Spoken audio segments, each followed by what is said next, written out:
Բարև ձեզ, այսօր մեր երկրորդ ոդկասթն է Սուսանայի հետ, շարունակելու ենք, խոսանք էլի հայկական թեմաներից, հայկական մշակույթի հետ կապ ունեցող թեմաներից, բայց մինչև անցնելը մեր հիմնական թեմային մի քիչ քննարկենք մեր առաջի ոդկասթը, մեր կյանքի առաջի ոդկասթը, տարբեր հետաքրքիր կարծիքներ եղավ, բոլորին շնորհակալ ենք կարծիքների համար, բայց մի քանի բան ասենք ու շարունակենք մեր հարսանեկան ծիսակարգերի մասին խոսելը։ Այո, բարև ձեզ։ Հուսով ենք, որ լավ եք, մենք էլ շատ լավ ենք, շնորհակալ ենք բոլորիդ կարծիքներից։ Չնայած մի խնդրանք ունենք, մենք իրականում շատ լավ քննադատություն ընդունում ենք, թեթև ուղումներն անում ենք, շտկումներն անում ենք, առաջի էպիզոդում ունեինք սխալներ, ավելի շատ ոչ թե սխալներ, այլ շփոթմունք ինֆորմացիայի հետ կապված, որը արդեն YouTube-ում ուղղվել էր։ Եվ կարող եք մեզ շտկումների մասին, փոփոխությունների մասին, եթե նկատում եք, շատ սիրով գրել ներքևում կոմենտներում, մենք կընդունենք, միայն չենք ուզում ընդունել ագրեսիվ կոմենտներ, որովհետև ինձ թվում է ոչ մեկ արժանի չի առանձնել այս ծանր առօրյայում ագրեսիայի կամ ինչ որտեղ մի փոքր վիրավորանքի, սիրում ենք շատ բոլորիդ ամեն դեպքում։ Այդ մասին երևի վերջ։ Հա, էլ շարունակենք։ Շատ լավ էր, իրականում։ Շատ մերսի բոլորին, այսքանով անցնենք մեր մյուս ոդկասթին։ Դե արի սկսենք մեր այսօրվա հետաքրքիր թեմաներից։ Մենք որոշել ենք, որ այսօր պետք է առանձնացնենք հարսանեկան ծիսակարգը։ Հա, հարսանեկան ծիսակարգերը հայոց գավառներում, Արևմտյան Հայաստանի տարբեր մարզերում ու նահանգներում, բայց նախքան դա ուզում եմ ասել, որ օգտվել ենք հանդես ամսօրյա հայագիտական թերթից, որը տպագրվում է Խիթարվյան միաբանության կողմից Վիեննայում, եւ նյութի հեղինակը, որից որ օգտվել ենք, լուսահոգի Հայր Եփրեմ Պողոսյանն է։ Առանձնացրել ես հետաքրքիր բաժիններով հարսանեկան ծիսակարգը ամբողջությամբ ոնց է սկսել, ոնց են ընտրել հարս փեսա ու մինչև հարսանիք ու հարսանիքի ավարտ։ Բայց տարբեր մարզերի համար տարբեր են եղել։ Նախ սկսենք, որ հայ ժողովրդական, չգիտեմ, մեծագույն սովորություններից մեկը հենց ամուսնական ծեսն է։ Իհարկե շատ ծիսակարգեր ունենք Հայաստանում, թաղման ծիսակարգեր, որոնք տարբեր փուլերով են ու շատ էլի ինչ որ տխուր են, երբ որ մենք դրա մեջ ենք լինում, չենք տեսնում, բայց որպես կողքի աչքից նայող, իրականում այդ ծիսակարգերը տարբեր խորհուրդներ ունեն ու կողքի աչքի համար բավականին հետաքրքիր են, ազգին բնորոշ են։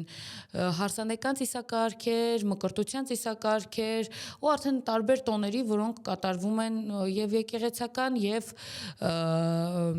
շատ ավելի հեթանոսական ժամանակավանից եկած ծիսակարգեր, տոներ, տոնախմբություններ։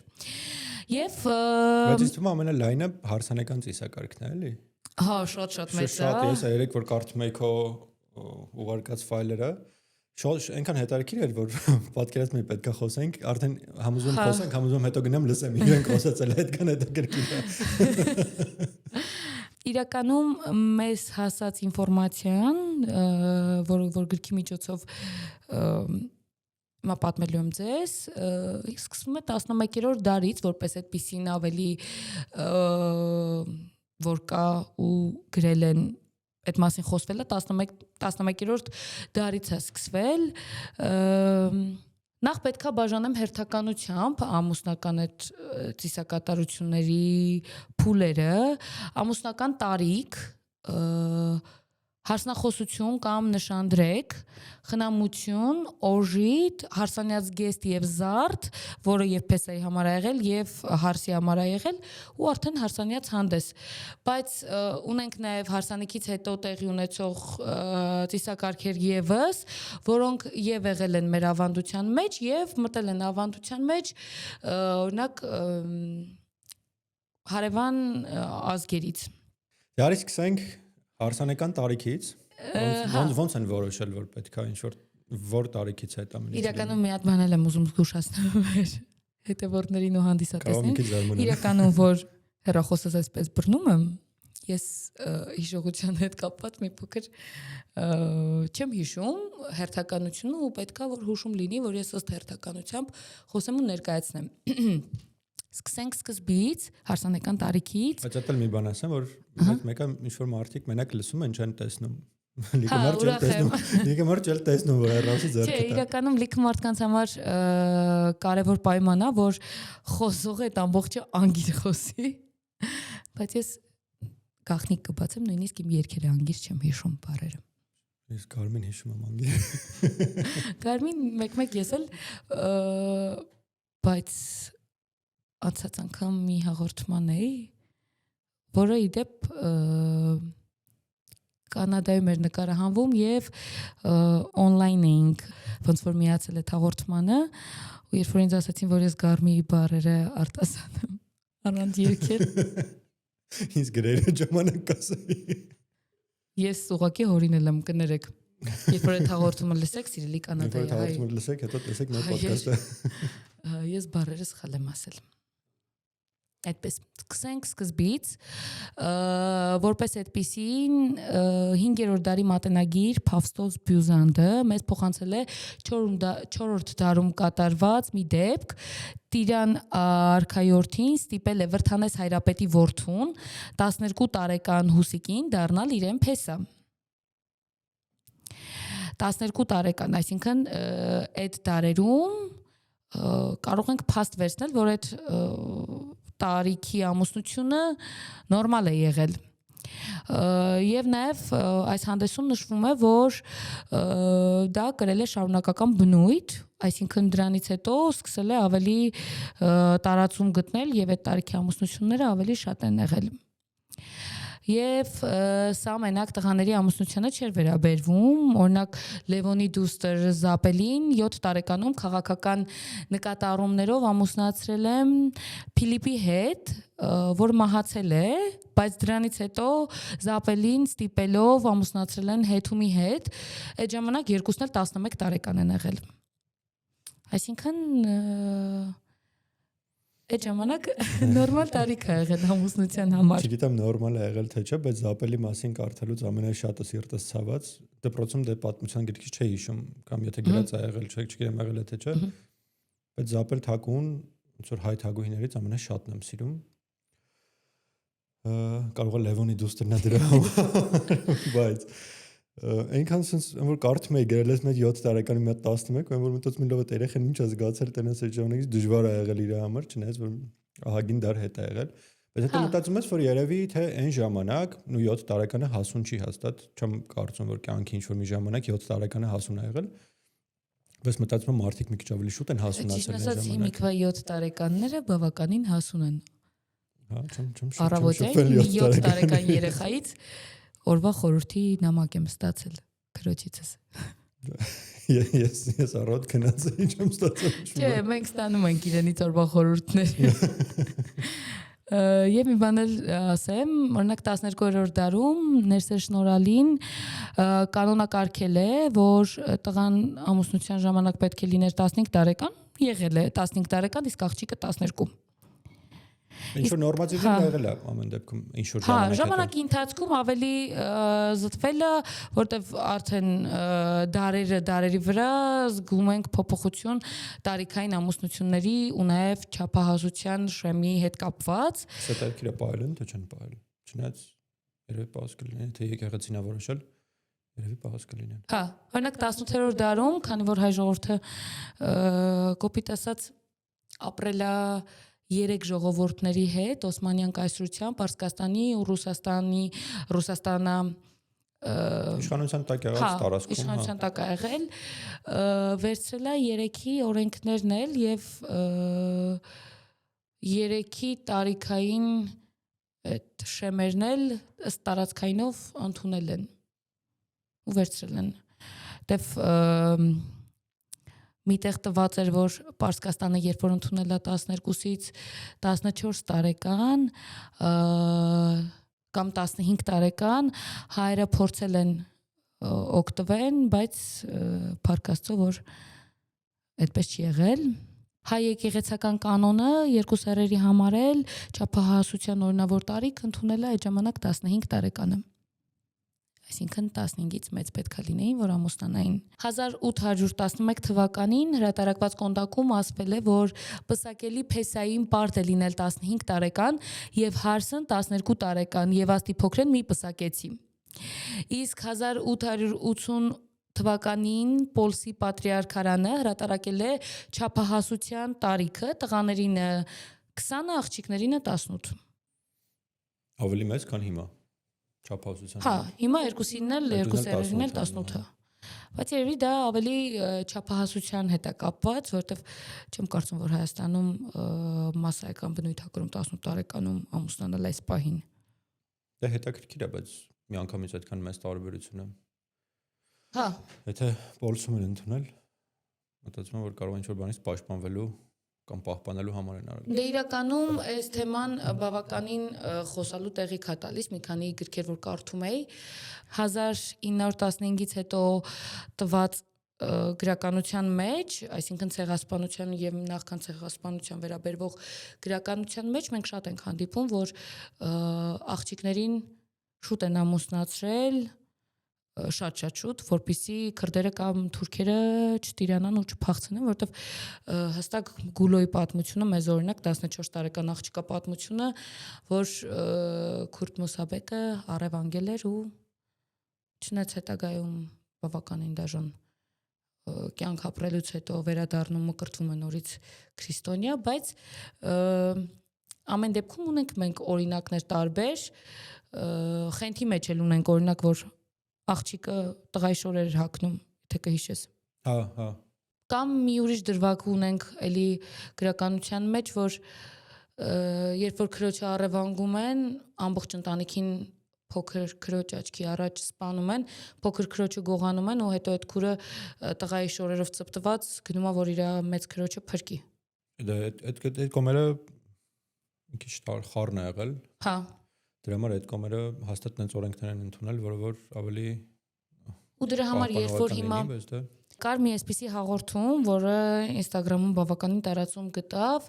մի պատկառելի տարիքի կին, հավանաբար կամ դասախոս էր, որտեվ խոսքը ավելի դասախոսի էր, կամ ամեն դեպքում գրականագետ էր, խոսում էր 2 դար առաջվա մի պատմության մասին, պատմության չէ, սովորույթի, ավանդույթի մասին, որ հարց են տարել փոքր տարիքում ու այդ տարիքում ամեն դեպքում ամուսնական առագաստ չի եղել ու հարցը քնել է իր սկեսուրի հետ, այսինքն իրանք վերաբերվել են իրանց աղջկա պես։ Ու ներկայացնում է, որ հարցին լավ են վերաբերվել, չգիտեմ, ճիշտ է, հարցն էլ իր գործառույթներն է ունեցել տան մեջ, օրինակ տունը հավաքել կամ հաց սարքել, չգիտեմ, այսպիսի ինչ-որ բաներ, դաշտ գնալ ու կոմենտներում պատկերացրա ոնց հարցակվեցին այդ կնոջ վրա, որ դուք ինչ եք խոսում, ենք գնում ենք դեպի քաղաքակրթություն, դուք խոսում եք ինչի մասին, բայց 2 տարի առաջ Էդ է եղել ու ես չեմ գտնում, որ դա սխալ է եղել, որովհետև այդ ժամանակվա համար դա շատ ճիշտ է եղել։ Դե մենք ապրել ենք քրդերի թուրքերի մեջ, իսկ հայ աղջիկները ունեին վտանգ, որովհետև նախ շատ գեղեցիկ էին իրականում ու հայ աղջիկները միշտ էլ տարբերվել են իրենց արտաքինով եւ քրդերից եւ թուրքերից եւ այլ ազգերից ու ցանկալի են եղել հարևան ազգերի համար։ Դրա համար ինձ թվում է ավելի լավ է, որ փոքր տարիքում ամուսնացնեին հայի հետ ամուսնացնեին իրենց օրենքները, կանոնները, չգիտեմ, թեկուզ կրոնը պահելու համար, բայց ոչ քրդի հետ, օրինակ 15 տարեկանում այդ նույն աղջկան, որ 12-ում պետք է ամուսնացնեին ու ինքը նորմալ կյանքով ապրեր, բայց 15-ում փախցներ օրինակ քուրդը ու Աստված գիտի ինչ ճակատագրի կարժանանար։ Դե պետք է շատ հեռու գնալ այդ հիշելու համար, որովհետև նույն մարդիկ, ովքեր որ Բաքվում են ապրել կամ այն տարածքում, որը որ հիմա համարում են Ադրբեջան, որտեղ որ ապրել են հայն ու ադրբեջանցին կամ քրիստոնյան ու մուսուլմանը, կարան հիշեն ուղղակի թե մուսուլմանության մեջ եղած մարդիկ ոնց են վերաբերվել քրիստոնյա հայ աղջիկներին, ինչքան են ուզեցել փախցնեն կամ ինչքան են բռնաբարել ու շատերը հետո ձենել չեն հանել, որ իրենց բռնաբարել են, որովհետև ամեն դեպքում այն ժամանակ շատ ամոթ է եղել այնպես որ ավելի լավ է պահպանելու համար մնաս հայ, Փոքր տարիքում ամուսնացնեին ու չգիտեմ, երբ որ խորը մտածում ես, հիմա ֆեմինիստները ես դեմ չեմ ֆեմինիզմին, ճիշտ ֆեմինիզմին, բայց ամենաթողությանը դեմ եմ իրականում, որովհետև կինը եւ տղամարդը հավասար չեն։ Ընկերներ, այս ինտրիգի համար եմ ասում, հուսով եմ դիտումներ կապահովի մեր հաղորդմանը, բայց այո, կինը տղամարդը տարբեր են։ Ինչ որ բանով հավասար են, ինչ որ բանով չէ, բայց իրենք տարբեր են։ Դա չի վերաբերվում, որ տղամարդը կարող է կնոջը գործերում օգնել կամ չօգնել։ Դա դրան չի վերաբերվում, բայց իրենց բնությամբ, իրենց էությամբ, իրենց բնավորությամբ տարբեր են։ Եկեք ընդունենք դա ու չպայքարենք դրա դեմ։ Ես միշտ մտածել եմ, որ ֆեմինիզմը կենցաղի մասին չի։ Կանայք ավելի ուժեղ են։ Ես միշտ մտածել եմ, որ ֆեմինիզմը կենցաղի մասին չի։ Ֆեմինիզմը ինչ որ իրավունքների մասին է, որը որ շատ վաղուց հասել են այդ իրավունքներին։ Այո։ Բոլոր մարդիկ, բոլոր ռասաներից եւ կրոններից այս բանին ամեն դեպքում մակը տենց ասում, որ ունեն հավասար իրավունքներ։ Բայց եթե հետ գնանք Հայաստանում, դաժան ժամանակ, երբ որ մենք չենք ունեցել պետականություն, կինն ու տղամարդը միշտ հավասար են եղել իրար։ Դե հա։ Օրենքի, եթե բանով նայենք, այդ ժամանակվա օրենքով նայենք, լիքը տեղեր, որտեղ որ կինը չի ունեցել դաժե ձայնի իրավունք, կամ չգիտեմ, ինչ որ օրենքի հետ կապված իրավունքներ Հայաստանում եղել են այդ ժամանակ, չգիտեմ, քաղաքականությամբ զբաղվող կանայք։ Հա, իրականում Հայաստանում ֆեմինիզմը իրար հետ, չգիտեմ, եթե ինչ որ մեկը ինչ որ միտեղ խմում գալիս է տուն իր կնոջը ծեծում է, այդ ֆեմինիզմի հետ կապ չունի։ Մոլի ֆեմինիստը։ Չէ, այդ ֆեմինիզմի հետ կապ չունի, դա ինչ որ մարդկային բան է։ Իրավունքի հետ է կապված։ Այդ մենակ իրավունք չէ, մարդկային բան է։ Ուղղակի, այսինքն սա ամեն ինչի վերջում պետք է իզմ կրկնել, ճիշտ է ու պետք է օրինականացվի, բայց երբ որ նայում են ու ասում են, որ կինը եւ տղամարդը հավասար են, այսինքն իրենց բնությամբ, իրենց ստեղծված վիճակով, դա շատ սխալ է, իրանք հավասար չեն։ Ես մտածում եմ ֆեմինիզմը այն ինչին որ ուզում էր հասնել շատ վաղուց հասել է, հիմա ուղղակի լիքը մարդիկ այդ շահարկելով հասնում են ինչ որ ֆինանսական հավես բաների ուղղակի։ Մենք տեսնում ենք հաջող այնպիսի սեքսիստական, չգիտեմ, կտանքների կամ հոգեբանական բռնության, որ ավելի լավ լինի այդ կասած հավասարությունը լրիվ կնոջ տղամարդու մեջ, այդ կտանքները չլինեն։ Չէ, իրականում հարցը գիտես որն է։ Ֆեմինիզմը ինձ թվում է այս պահին ամենաշատը պետք է աֆղաններին։ Ես գիտես ոնց եմ մտածում։ Որոնց ունել է, որ կինը մեկ աչքով պետք է նայի, որտեվ այդ մի աչքն է իրան հերիքը։ Ես գիտես ոնց եմ մտածում, ոնց որ բոլոր մարդիկ ստանում են այն ինչին որ արժանի են լինում։ Կարող է մի քիչ հետ կոպիտ է հնչում, մի քիչ չոր է հնչում, բայց եթե նույնպես վերջում Իրանում եղած դեպքերից հետո բոլորը, չգիտեմ, ինչ որ նամանավանդ ֆեմինիստները կամ ինչ որ տարբեր մարդասիրական հկներ սկսեցին խոսալ, բայց երբ որ օրինակ Արցախում էր տես բաներ լինում, ոչ մեկ չէր խոսում։ Ոչ մեկ չէր ասում, թե իրանք ինչի համար են եկել հասել դրան, ու քիչ նոր դրա դեմ պայքարում։ Իրանում էլ մի քիչ այլ էր, էլի, իրականում։ Երբ որ 70-ական թվականներին իրանց այն շահը, որ հիմա հայտնվել է իր պապաներ այդ ժամանակ, իրանք ապրում էին շքեղության ու հարստության մեջ, Իրանի տարբեր ծայրամասերում մարդիկ ուղղակի սովից մեռնում էին։ Պարզա որ լինելու էր դրա հակառակ ինչ որ բան եղավ իսլամական հեղափոխություն։ Այդ մարդիկ, ովքեր որ հասցրել են նրան, որ լինի իսլամական հեղափոխություն, ու հիմա իրանք բողոքում են, չգիտեմ, չադրը կրելուց, իրանք արժանի են ուղղակի դրան։ Իրանք բերե հասցրել են մի հատ կետի, որտեղ որ հասել են ստե։ Պետք է հակեք չադրը, եթե ուզում եք դուք ապրեք շքեղ ծայրամասում ապրեն սոված, պետք է չադրը հակնեք։ Եթե չեք ուզում հակնեք, պետք է տենց չանեք ուրեմն։ Նույնը աֆղանների մոտ է, նույնը մնացածի մոտ է, որ նկարներ են, չէ՞, գցում 70-ական թվականներին, չգիտեմ։ Ինչ որ իրանցի կամ ինչ որ աղվանկին, տեսեք ինչ վիճակ է։ Ֆոտոմոդելների ֆոտոներ եմ տեսել Իրանի 1970-ականների շքեղ։ Կարող է մի քիչ շատ, չգիտեմ, դեմագոգիկ է հնչում իմ ասածը, բայց ամեն դեպքում բոլոր մարդիկ ստանում են այն, ինչին որ արժանի են լինում իրանց արածներով։ Okay, ինչ որ մարդիկ դժում են այդտեղ, որովհետև փոքրամասնություն են կազմել, երբ որ մի հատ խելացի միտք են ասել, բայց ոնց որ երբեմն պետք է լսել խելացի մարդկանց մտքերը, թեկուզ հետ հայացով։ Հիշել, որ այդ մարդը խելացի միտք ասել է, գոնե ապագայում շարունակել նենց, որ վատ չլինի, որ ամեն դեպքում, երբ որ գնում ես, չգիտեմ, ինչ որ գյուղ, ամուսինը իր կնոջը չծեծի, իր կինը իր երեխուն, չգիտեմ, տարբեր բաների համար չօգտագործի, բոլորը լինեն նորմալ մարդիկ։ Այդի ոչ թե ֆեմինիզմը, այդ կրթությունը, այդ դաստիարակությունը, այդ հոգեվիճակը, այդ հոգեբանությունը նորմալ ընտանիքներում առհասարակ ու մենտալ առողջությունը։ Եթե մարդը անում է տես բան, ֆեմինիզմը դա գործ չունի, այդտեղ պետք է գործ ունենան հոգեբաններ, հոգեբույժներ կամ առհասարակ, չգիտեմ, դատավորներ կամ Իսկ Հայաստանում հիմա իրականում շատ քիչ է խոսվում,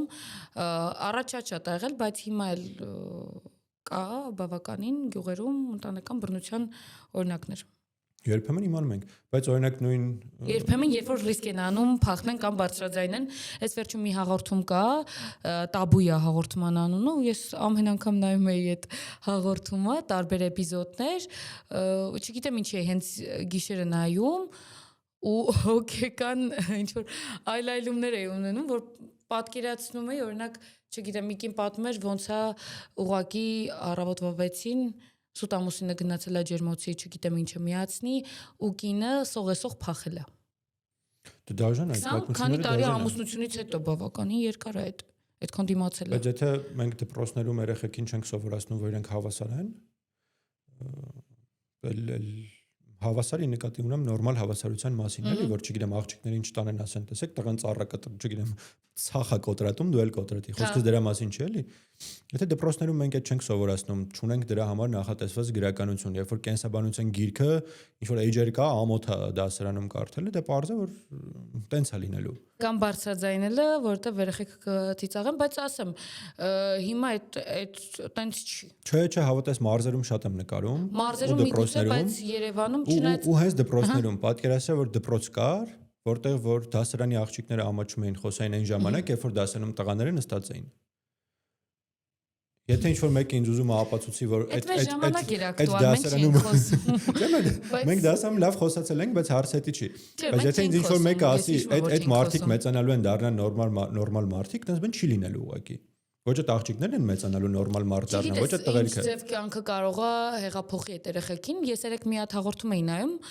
Հաղորդումը ասված չէ, Instagram-ի reel էր, Լարիսա Հովհաննիսյանը, որ տարբեր դպրոցներում անցկացնում է, կարծում ես Դիլիջանում նկարահանված էր։ Մի երեխա ասում է, որ չէ, ամուսինը պետքա գնա աշխատանքի, կինը պետքա մնա տանը, ու մյուս տղա երեխեքը դու պետքա տեսնեիր ոնց հակասեցին այդ երեխասացին, ու մի անգամից տենց չի կարա լինի, բաչ օգնի իր կնոջը։ Դիլիջանի երեխեքին շատ եմ սիրում նրանց։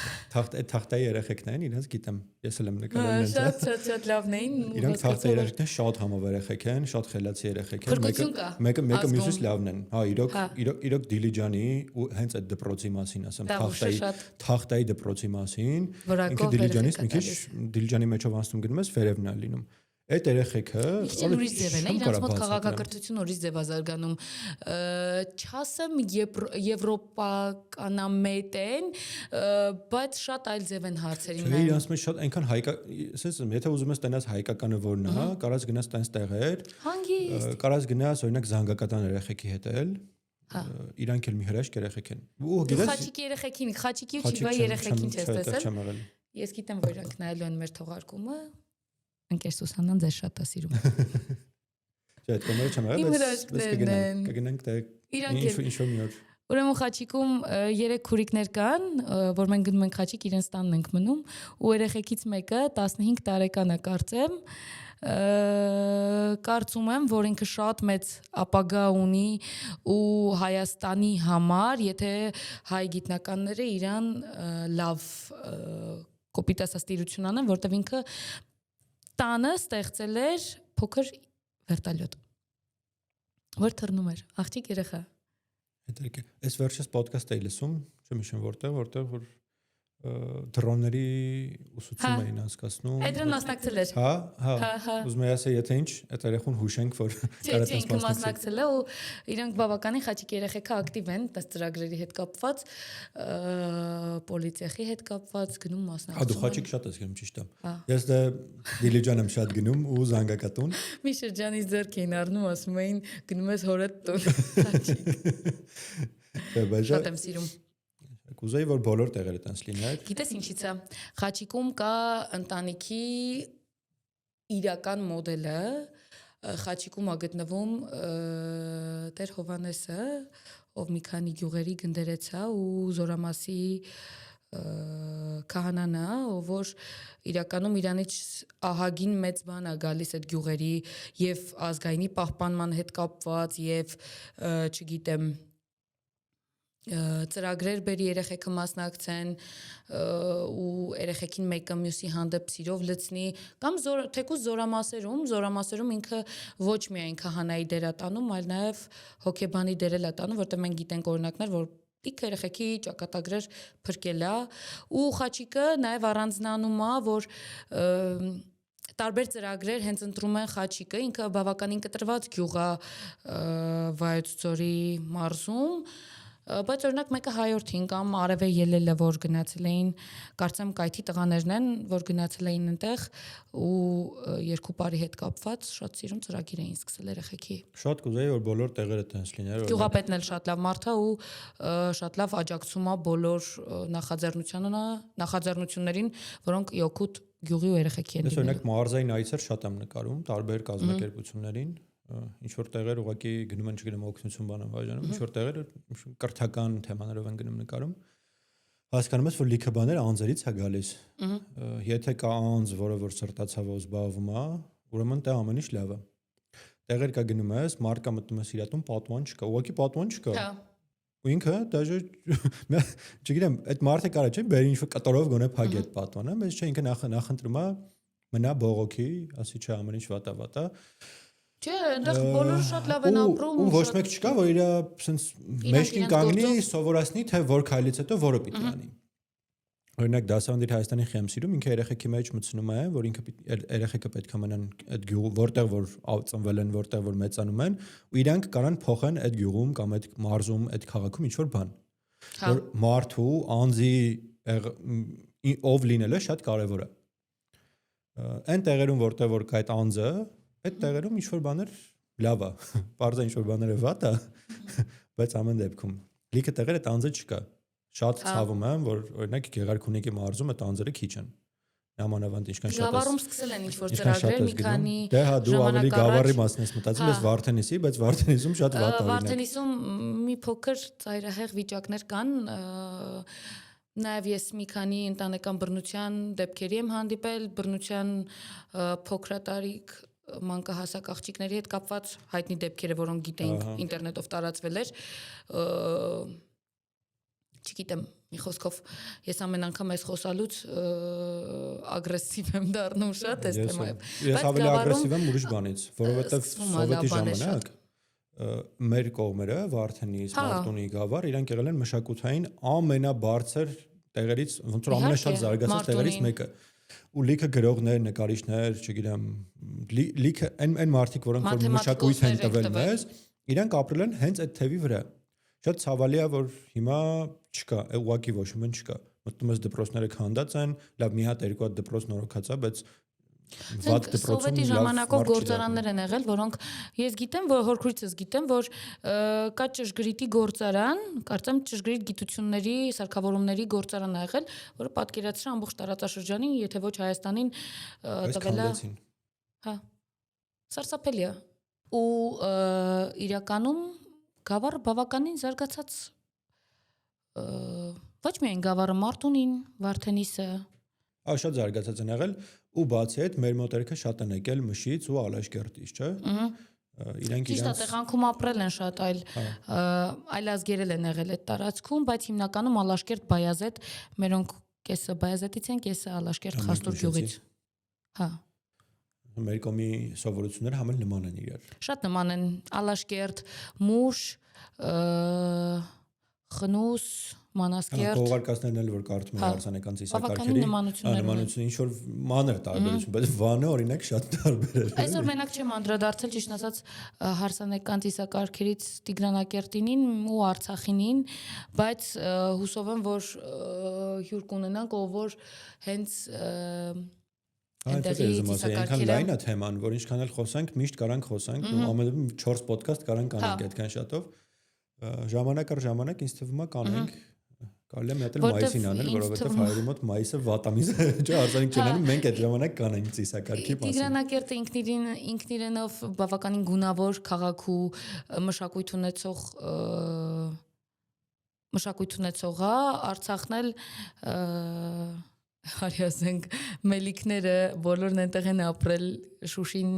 բավականին լայն Դե բացել բախտ ենք ունեցել գոնե սկիզբ երբեմն ավանդական հարսանիքներ տենալ, երբ որ Արցախում ապրում էին այն մարդիկ, ովքեր որ պետք է ապրեին, այդ ժամանակ տեսել ենք Արցախում լիքը ծիսակարգային հարսանիքներ, ու չեմ ասում հենց տարիքային բաց, բայց ամեն դեպքում էլի հենց մեր արցախյան հայկական մշակութային ավանդական հարսանիքներից բախտ է վիճակվել, որ տենանք հուսանք, որ մի օր էլի կկարանանք տենանք կամ գոնե մեր երեխեքը կտեսնեն։ Այո, հարսնախոսությունից մի քիչ խոսենք։ Հնագույն ժամանակներում էլ, նախորդ դարերում էլ նշանդրեքից առաջ տեղի ունեցել հարսնախոսություն, իրար ճանաչելու, հոժարկամքով պսակադրության գնալու, այդ շրջանը իդեպ բաղկացած է եղել աղջկատես, խոսկապ եւ նշանտրուկ, այդ երեք մասերից աղջկատեսը դարավոր սովորություն է ու որի կատարողը ծնողներն էին, տղայի ծնողները գնում էին ենթադրենք, օրինակ գիտեն գյուղում կա այսինչ աղջիկը, որ իրանց ընտանիքին բավականին վայել է ու ճանաչում էին ծնողներին, իրենք գնում էին այնտեղ աղջկատուն, եթե ամեն ինչ լավ էր լինում, օրինակ ու արդեն գիտեն, որ իրանց հարցն է լինելու, հաջորդ փուլը գալիս էր խոսք կապը, որի ժամանակ նվերներ էին բերում, մատանի, ոսկեղեն կամ դրամական գումար, դա բեհասվածն է, որ մինչև նշանդրեքի օրը, այսինքն ավելի հարուստ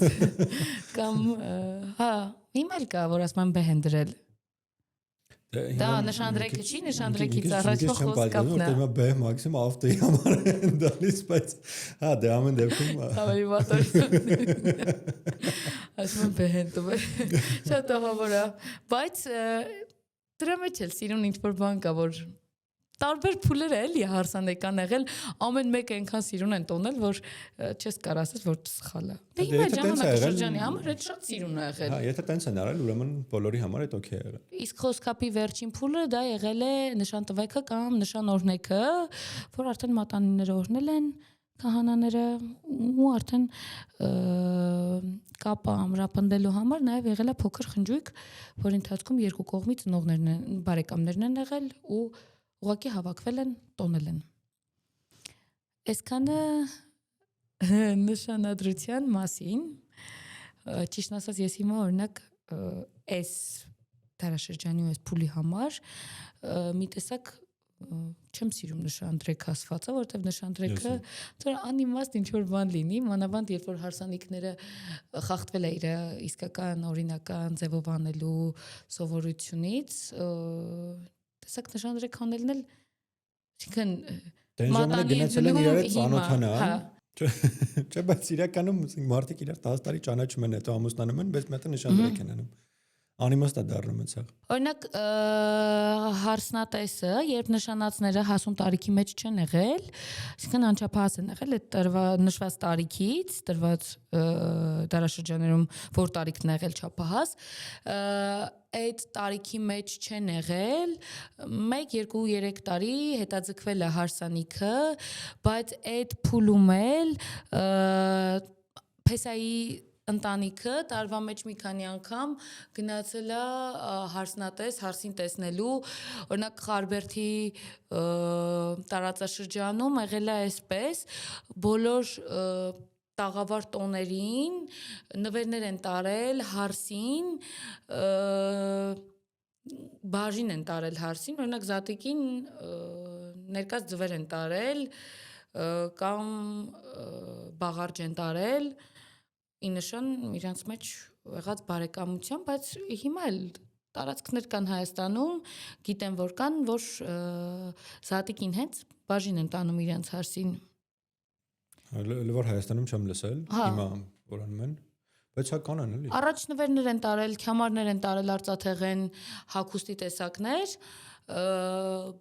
բայց հիմա մենակ գիտեմ, որ տանում են ներկած ծվեր։ Իսկ երգեր երգել են։ Այդ շրջանում հարսնատեսի ժամանակ դժվար երգած լինեն։ Դա էլ հետերք։ Ես միշտ պատկերացնում եմ, լուրջ քանի որ մենք ամեն ինչի երգ ունենք, հետաքրքիր է, էլի, դրա երգ կարող է ունենք, լինի թե չէ։ մեր հաջորդ էպիզոդում մենք հյուր ենք ունենալու, որ Հիշենք այդ հարցը տանք։ մասնագիտացված այդ ամբողջով զբաղվողը Որտեվ հարսանեկան երգ գիտենք, բայց նշանդրեքի չգիտենք, էլի։ Հա, արժի հարցնել։ Բայց հարսանեկան մի քանի ծիսակարգեր կան, որ մտածում ես դրա ժամանակ դե լավ ինչ երգեն, բայց երգել են։ Հեսա կհասնենք երթը դրանց հասնենք։ Այո։ Բայց ֆիքսենք, որ տարբեր տեղերում տարբեր ձևով է անցել, հիմնականում իրար նման է եղել, բայց տարբեր ձևերով է անցել այդ նույն նշանդրեքը ու հարսի տենալն էլ էլի տարբեր տեղեր մի քիչ տարբեր ձևով է անցել։ Մի փոքր խոսենք օժիտի մասին, որը մինչև հիմա Դա շատ լավ թեմա է խոսանք։ Հա, ու նորից տեղեր կան, տեղեր չէ, բոլոր տեղերն էլ արվում են, մեր ընտանիքում եւս մեր Գերդաստանում եւս արվում է։ Բայց հիմա ավելի շատ որպես նվեր ենք նայում ինչ-որ բաներ, որ անում են։ Նվեր կամ եթե առանձին են ապրում, չգիտեմ, հաստատ ինչ որ օգնություն պետք է որ։ Այո, դա որ ընկերներն են ուղղակի ամուսում, մեկը ընկերներն էլ ամեն մեկը չգիտե։ Միկրոալիկային վառարան, տեյնիկ։ Դա լիմիկվա օժիտը։ Այո, օժիտը հարսի ընտանիքի ծնողների կողմից տրված նվերները, զարդերը, հագուստները եւ ինչու ոչ նաեւ դրամական օգնությունը նորակազմ ընտանիքին, որոնք տեղ-տեղ եղել են հողի, տարածքի, անասունի տեսքով, օրինակ Լոռու մարզում օրինակներ ունենք պատմության մեջ, որ տարածք են նվեր տվել իրենց ամուսնացող աղջկան, ով որ ամուսնացել է Վրաստան։ Այդպիսի բաներ ենք ունեցել։ Օժիտը կախված է եղել նաև աղջկա ծնողների կարողությունից, թե ինչ խավի են պատկանել եւ հարուստ են եղել, չգիտեմ, միջին խավի են եղել, ըստ դրա արդեն որոշվել է ինչ են օժիտ տալիս։ Սեբաստիայի օրինակ հարսներին օժիտ են դրել 15-ից 20 կտոր հագուստներ, որոնք բաղկացած են եղել անդրավարտիքներից, չէ՞ նուրբ շղաշա շապիկներից, ամբողջը մետաքսիա է եղել իդեպ վերարկուներ, գուլպանել, յուրաքանչյուր զգեստի հետ թաշկինակներ, ամեն զգեստին իրեն համապատասխան, տվել են զարդասեղան, զարդեր, բոլոր մատերի համար նախատեսված մատանիներ, ոսկյա, մի խոսքով Սեբաստիայում լավ են նայել հարսերին։ Ես չգտա տեղեկություն օժիտի արարողության ժամանակ երգելու հետ կապված, բայց մեր օրինակ ազգում, երբ որ ինչ-որ մեկ ամուսնանում ու բոլորով հավաքվում ենք, նվերներն ենք փաթեթավորում օժիտի, որ պետք է նվեր գնա, մենք բոլորս երգում ենք, կոնֆետներ ենք շաղ տալիս ու լավ բարեմաղթանքներ ենք ասում։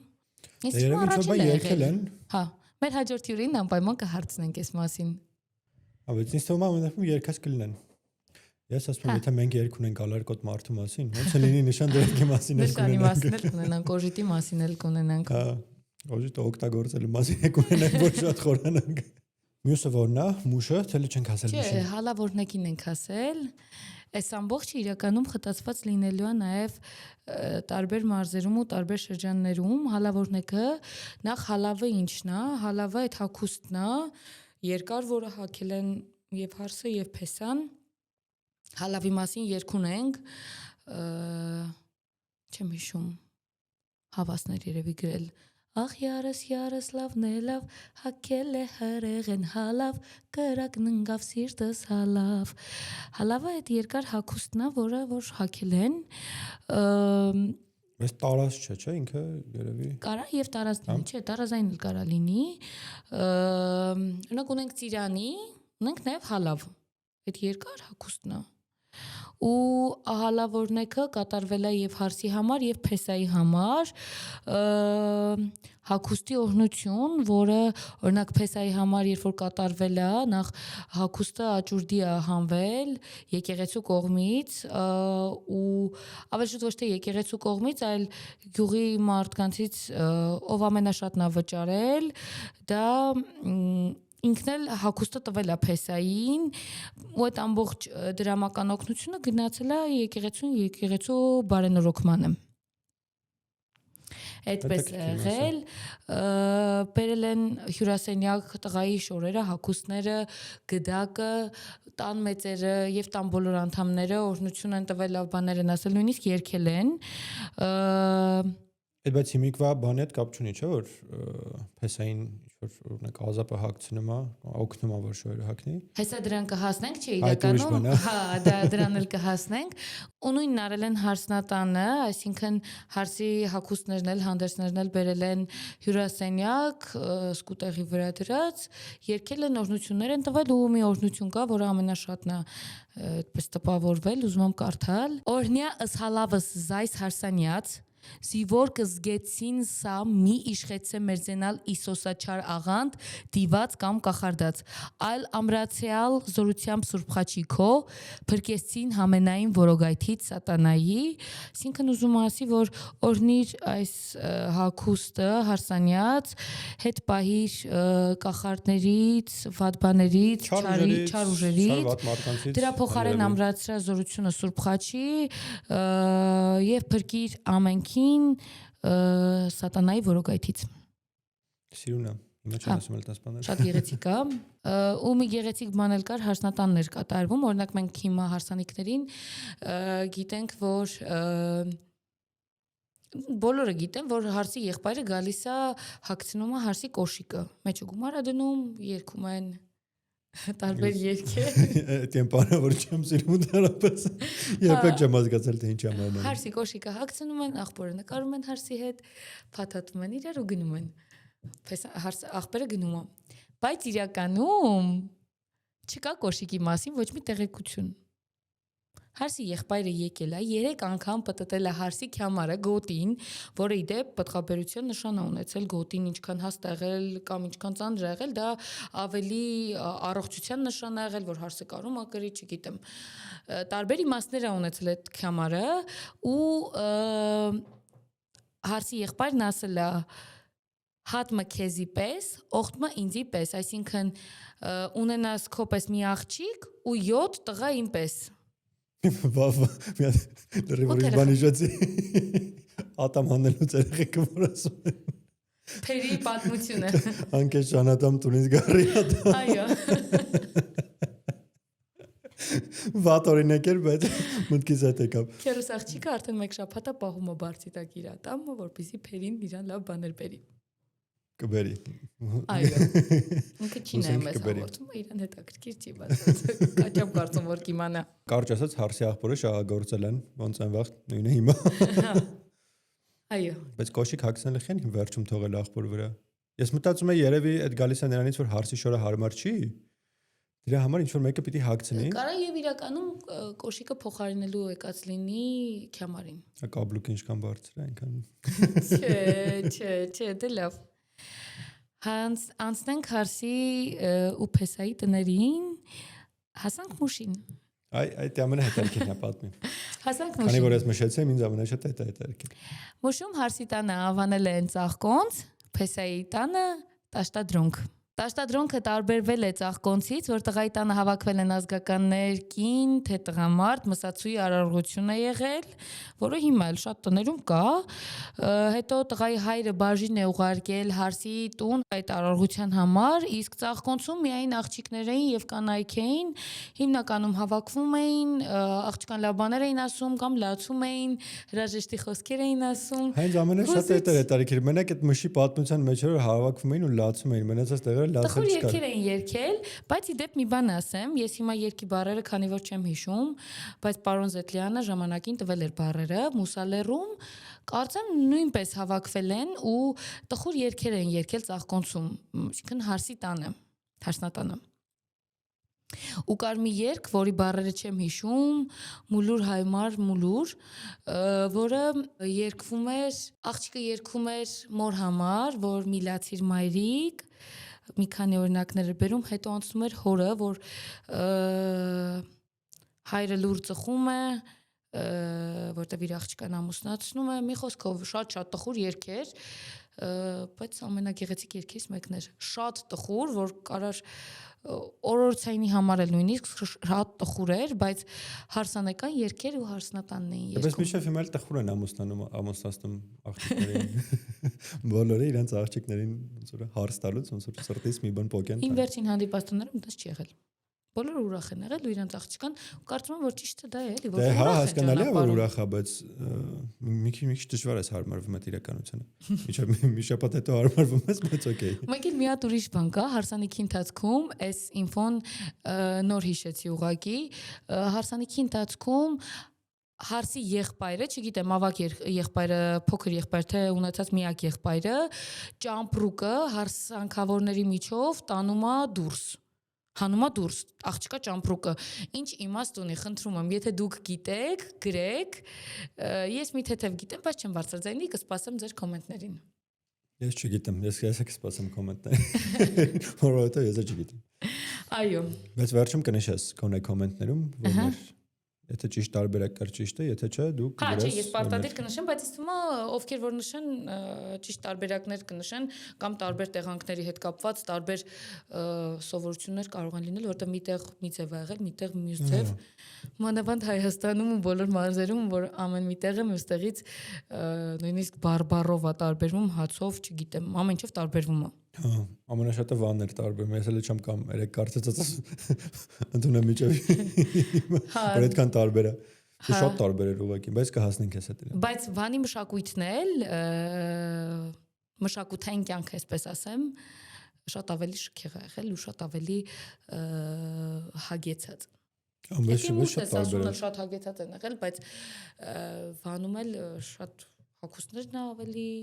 այլ ձև եղել, զարդագործությունն այլ եղել, երկուպարը, թատրոնները, չգիտեմ, շատ այլ է եղել էլի։ Պես այդ անարարությունը հարսանիքից առաջվա կոչվել է կոչնկան, կոչնակ բառն է։ Փեսայ քույրը ազգականներից 3-4 տղաների հետ դռնեդուր գնալով գյուղով բոլորին հրավիրել է իրենց տուն, իհարկե հոր ասելով, որ գնան ու մասնակցեն խրախճանքին, խնջույքին եւ ամեն մեկը իր հետ տարել է ճիր, չամիչ, միս, մսեղեն, նույնիսկ տեղանքներ են եղել, որ տարել են ուղակի բարբառային ասած աղլամ հավ։ Հա Իսկ դրան հաջորդել է արդեն Փեսայի Ազաբաշու ընտրությունը, Խաչիղբոր ընտրությունը, որ տարբեր տեղանքներում տարբեր եղել,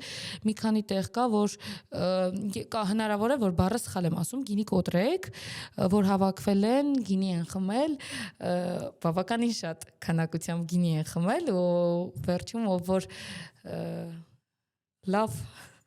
կարողացել է դիմադրի ինքն է եղել Ազաբաշի կամ օրինակ եղել է մյուս ձևը կող են բռնել, որ բարբայի օրինակն է, որ իրար իհարկե կատակով գետին են տվել ու որ ես միշտ մտածում եմ ուղղակի փոքր եղբայրն է Ազաբը, եթե չունես փոքր եղբայր, մոտիկ ինգերտա դա ընտրել են, ընկերներից են ընտրել, հարազատներից, բարեկամներից, գյուղի տղաներից Հիմա է, որ պարտադիր եղբայրն է լինում կամ հորաքրոջ, մորաքրոջ տղան։ Ընկերներից պիտի կռվեցնեմ էլի իրար։ Մինչև ընտրվեր նրանցից մեկը, բոլորին Ազաբաշի էին ասում, Խաչիղբայր էին ասում, այսինքն մեկը չէր, մի քանիսն էին ու այդ ժամանակ նույնիսկ թագ են դրել Փեսայի գլխին, ուրախացել են, խնջույք են արել, երգել են։ Իդեպ թագվոր բարովը նշված էր այս հանդեսում, որ երգել են Ազաբաշիները։ Եվ ինգա ու Անուշ Արշակյանները շատ սիրում են երգում, հա։ Ճիշտ ասած, ես հարսանիքներ եղել եմ, որ երգել եմ հենց հարսի համար Փեսային դիմավորելը, բայց ինքը մի քիչ ընդհանրական երգ է, հենց ես էլ փաստացի չէ, Ազաբաշիները երգել են Փեսայի համար։ Հատվածն է իմանում երգի, արի մեռնիմ քեզի, ծերի թասով ջուր տուր մեզ, բայց երեք մտել կարդացել եմ ամբողջ երգը, ինքը հա, ինքը շատ սիրուն հետաքրքիր երգ էր։ Ու ընդհանրական է, չէ՞ որ մի սերի մասին է։ Ինգայի ու Անուշի երգացի մեջ իրականում նաև կա բաժին հարսի համար։ Ծլեք ծախեք աշխարհ լցնեք գովամ հարսին, գովան հարսին, բայց բառերի մեջ է կար այդ հատվածը։ Մանամ եկել բառերը, որ կարդամ այդ երգը որն է, որովհետև երգի անունով չի հիշում, մտակարդացի հասա այն մասին արի մեռնիմ գզի նոր հիշեցի որ ինգավանուշ արշականի երգն է բայց երգը լսել եմ ոնց էր որ փոքր ժամանակ ինչ որ իսպանական երգ ենք լսում բառերը մտնում բացում ենք այդ նույն ձևի կարդացել եմ բառերը կար այդ կարողա բառերն էր ուղղակի ինգավանուշ արշականի երգից վերցրած գրած հա մշակումը իրանց նկարծեմ եթե չեմ սխալվում բայց հա շատ սիրուն էր ու ինքը ընդհանրական երգ էր կապ չունի ում մասին ազաբի մասին թե ազաբներն են երգել երկի բառը չենց փոխանցվել են բայց մի հատ ուրիշ բան եմ ուզում ասեմ իրականում թագվորագովքերը շատ են Հայաստանում այսինքն նայ բոլորին է վերաբերվել այստեղ մենակ Մուշինը չէ Սասունինն, Վանինն հաստատ տարբեր տեղանքների վերաբերվել է այդ թագվորագովքերը ազապի երկելը փեսայի համար ու մի նախաձեռնություն կար եթե չեմ սխալվում կամ սեպտեմբերի 28-ին եղավ կամ հոկտեմբերի 28-ին պետքա մասնակցեի չկարողացա բայց չելենջին մասնակցում էի որ կայթը վարենքի հետ կարծեմ կազմակերպել էին հայկական ավանդական հարսանիք, բայց մինչև այդ արարողությունը, որը պետքա լիներ, կարծեմ Աբովյանի գյուղերից մեկում կամ Կոտայքի մարզի գյուղերից մեկում, չելենջ էր արված, որ մեր տղաներից երկուսը օրինակ երգել էին թագվորագովք, Կորյուն Դավթյան ու Արամ Մովսիսյան, եթե չեմ սխալվում, ու մարտահրավերը Արամը տվել էր ինձ, որ ես պետքա երգեմ հարսնագովք։ Ու այդ ժամանակ իմացա, որ իրականում թագվորագովքերը տարբեր տեղանքների համար շատ այլ են։ Նակ մենք ունենք Էկնարեք ուն տանք բարև, մեր թագվորին շատ բարև, վահե, էդ էլի իրականում հեթանոսական ծագում ունեցողա բնապաշտական, որ արևին են դիմել,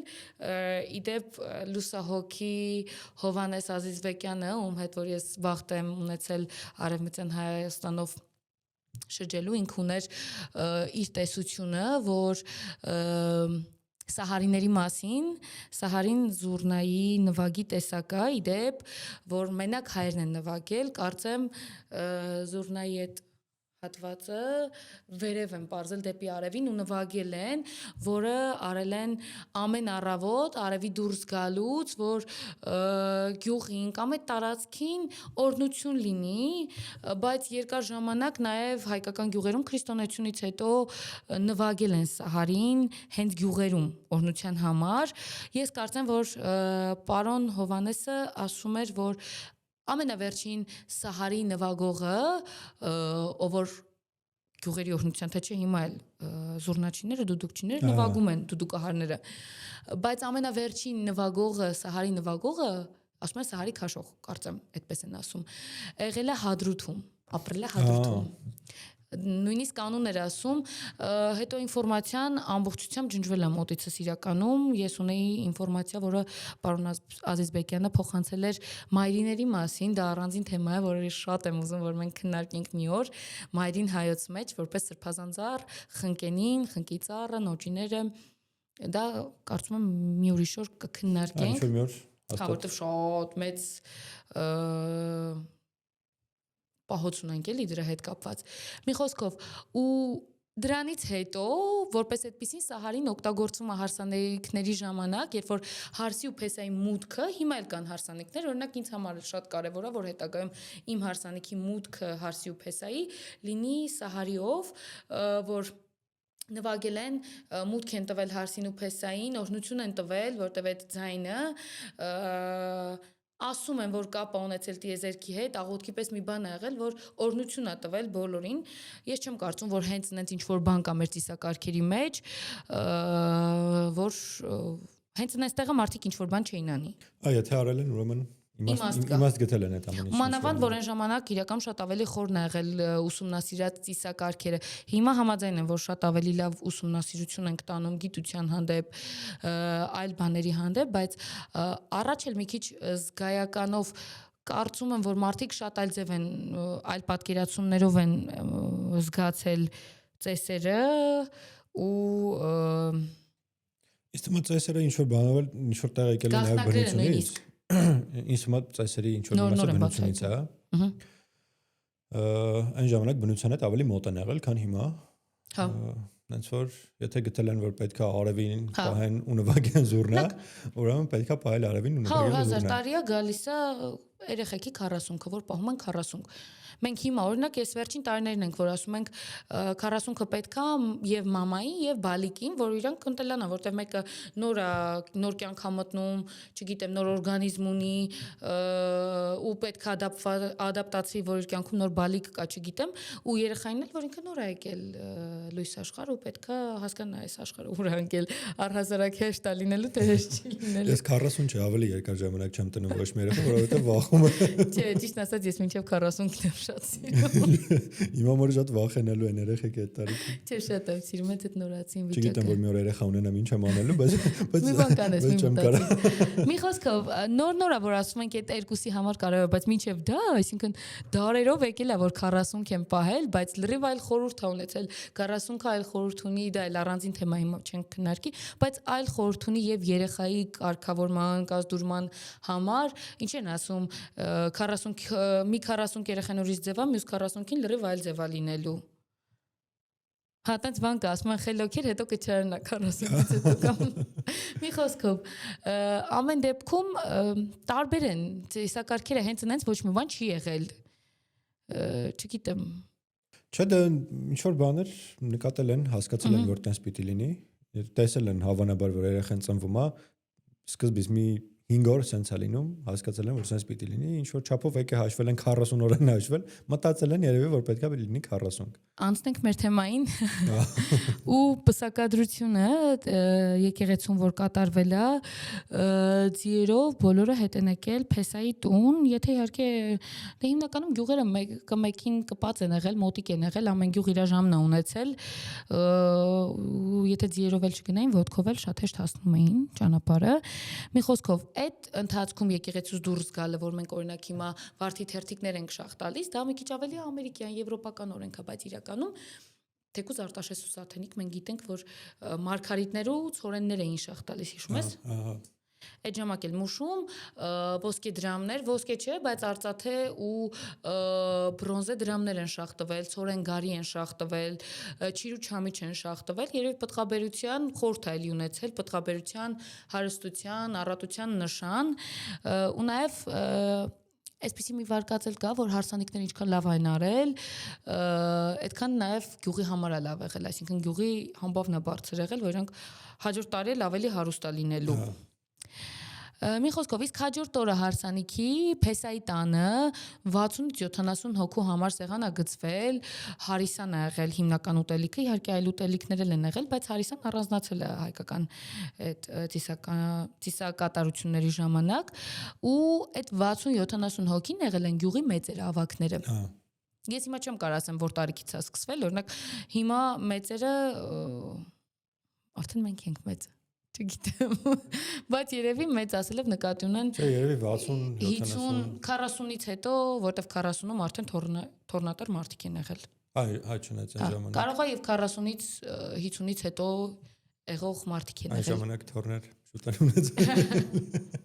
Հիմա էլ նայած։ Անցնենք Սասունին, Սասունում նշանդրեքից մինչև հարսանիքի օրը ընկած հատվածը կոչվել է խլղատ։ Երբ խլղատյաններն էլ հենց եկել են խլղատ։ Դա ես իմիշեի։ Խլղատյան ազգանուն գիտեմ, բայց այդ բառը չէի լսել։ Խլղատը այդ ժամանակահատվածն է կոչվել։ Գիտես ավելի հստակ որ օրն է կոչվել, ժամանակահատվածն էլ չէ։ Նշանդրեքից հարսանիքի օրը ընկած հատվածում, երբ որ գնացել են աղջկատուն օրը ասելու համար։ Այդ օրն է կոչվել։ Այդ ու այդ օրը տարել են նաև շատ թանկարժեք հագուստներ աղջկա համար Փեսայի ընտանիքը, դա էլ է մեջ այդ խլղատի մեջ ներառված։ Ու կարծեմ քանակապես շատ են, չէ՞, տարել հագուստ։ Չէ, տոժիտներ որ շատ են տարել, էս մի քանի ձեռք են տարել։ Իբր դա քիչ էր։ Քիչ էր։ Հարսնացը Սասունում լինում էր միայն աշնան ամիսներին։ Ճիշտ է։ Աշուն շաբաթօր հարսանիք, այո։ Այդպեսի դաժե հիմա էլ մեմ կա։ Ինչ դենց արա։ Ինչ որ իմաստ պիտի լինի էլի ամեն դեպքում։ Հարսանիքները Սասունում լինում էին միայն աշնան ամիսներին,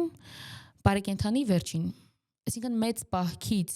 մինչև հաջորդ աշուն հարսանիք չի եղել գյուղում։ Ուսասունում բացարձակ հարսանիքներ չեն արել։ Երեխաները նույն վաղտան էլի ծնվել։ Այո։ Ու հարսանիքը իդեպ տևել է 7 օր։ Փուլերը։ Ինչ փուլերով ա եղել է տևել է 7 օր։ Ու հարսնածը շաբաթվա մի օրում էր լինում,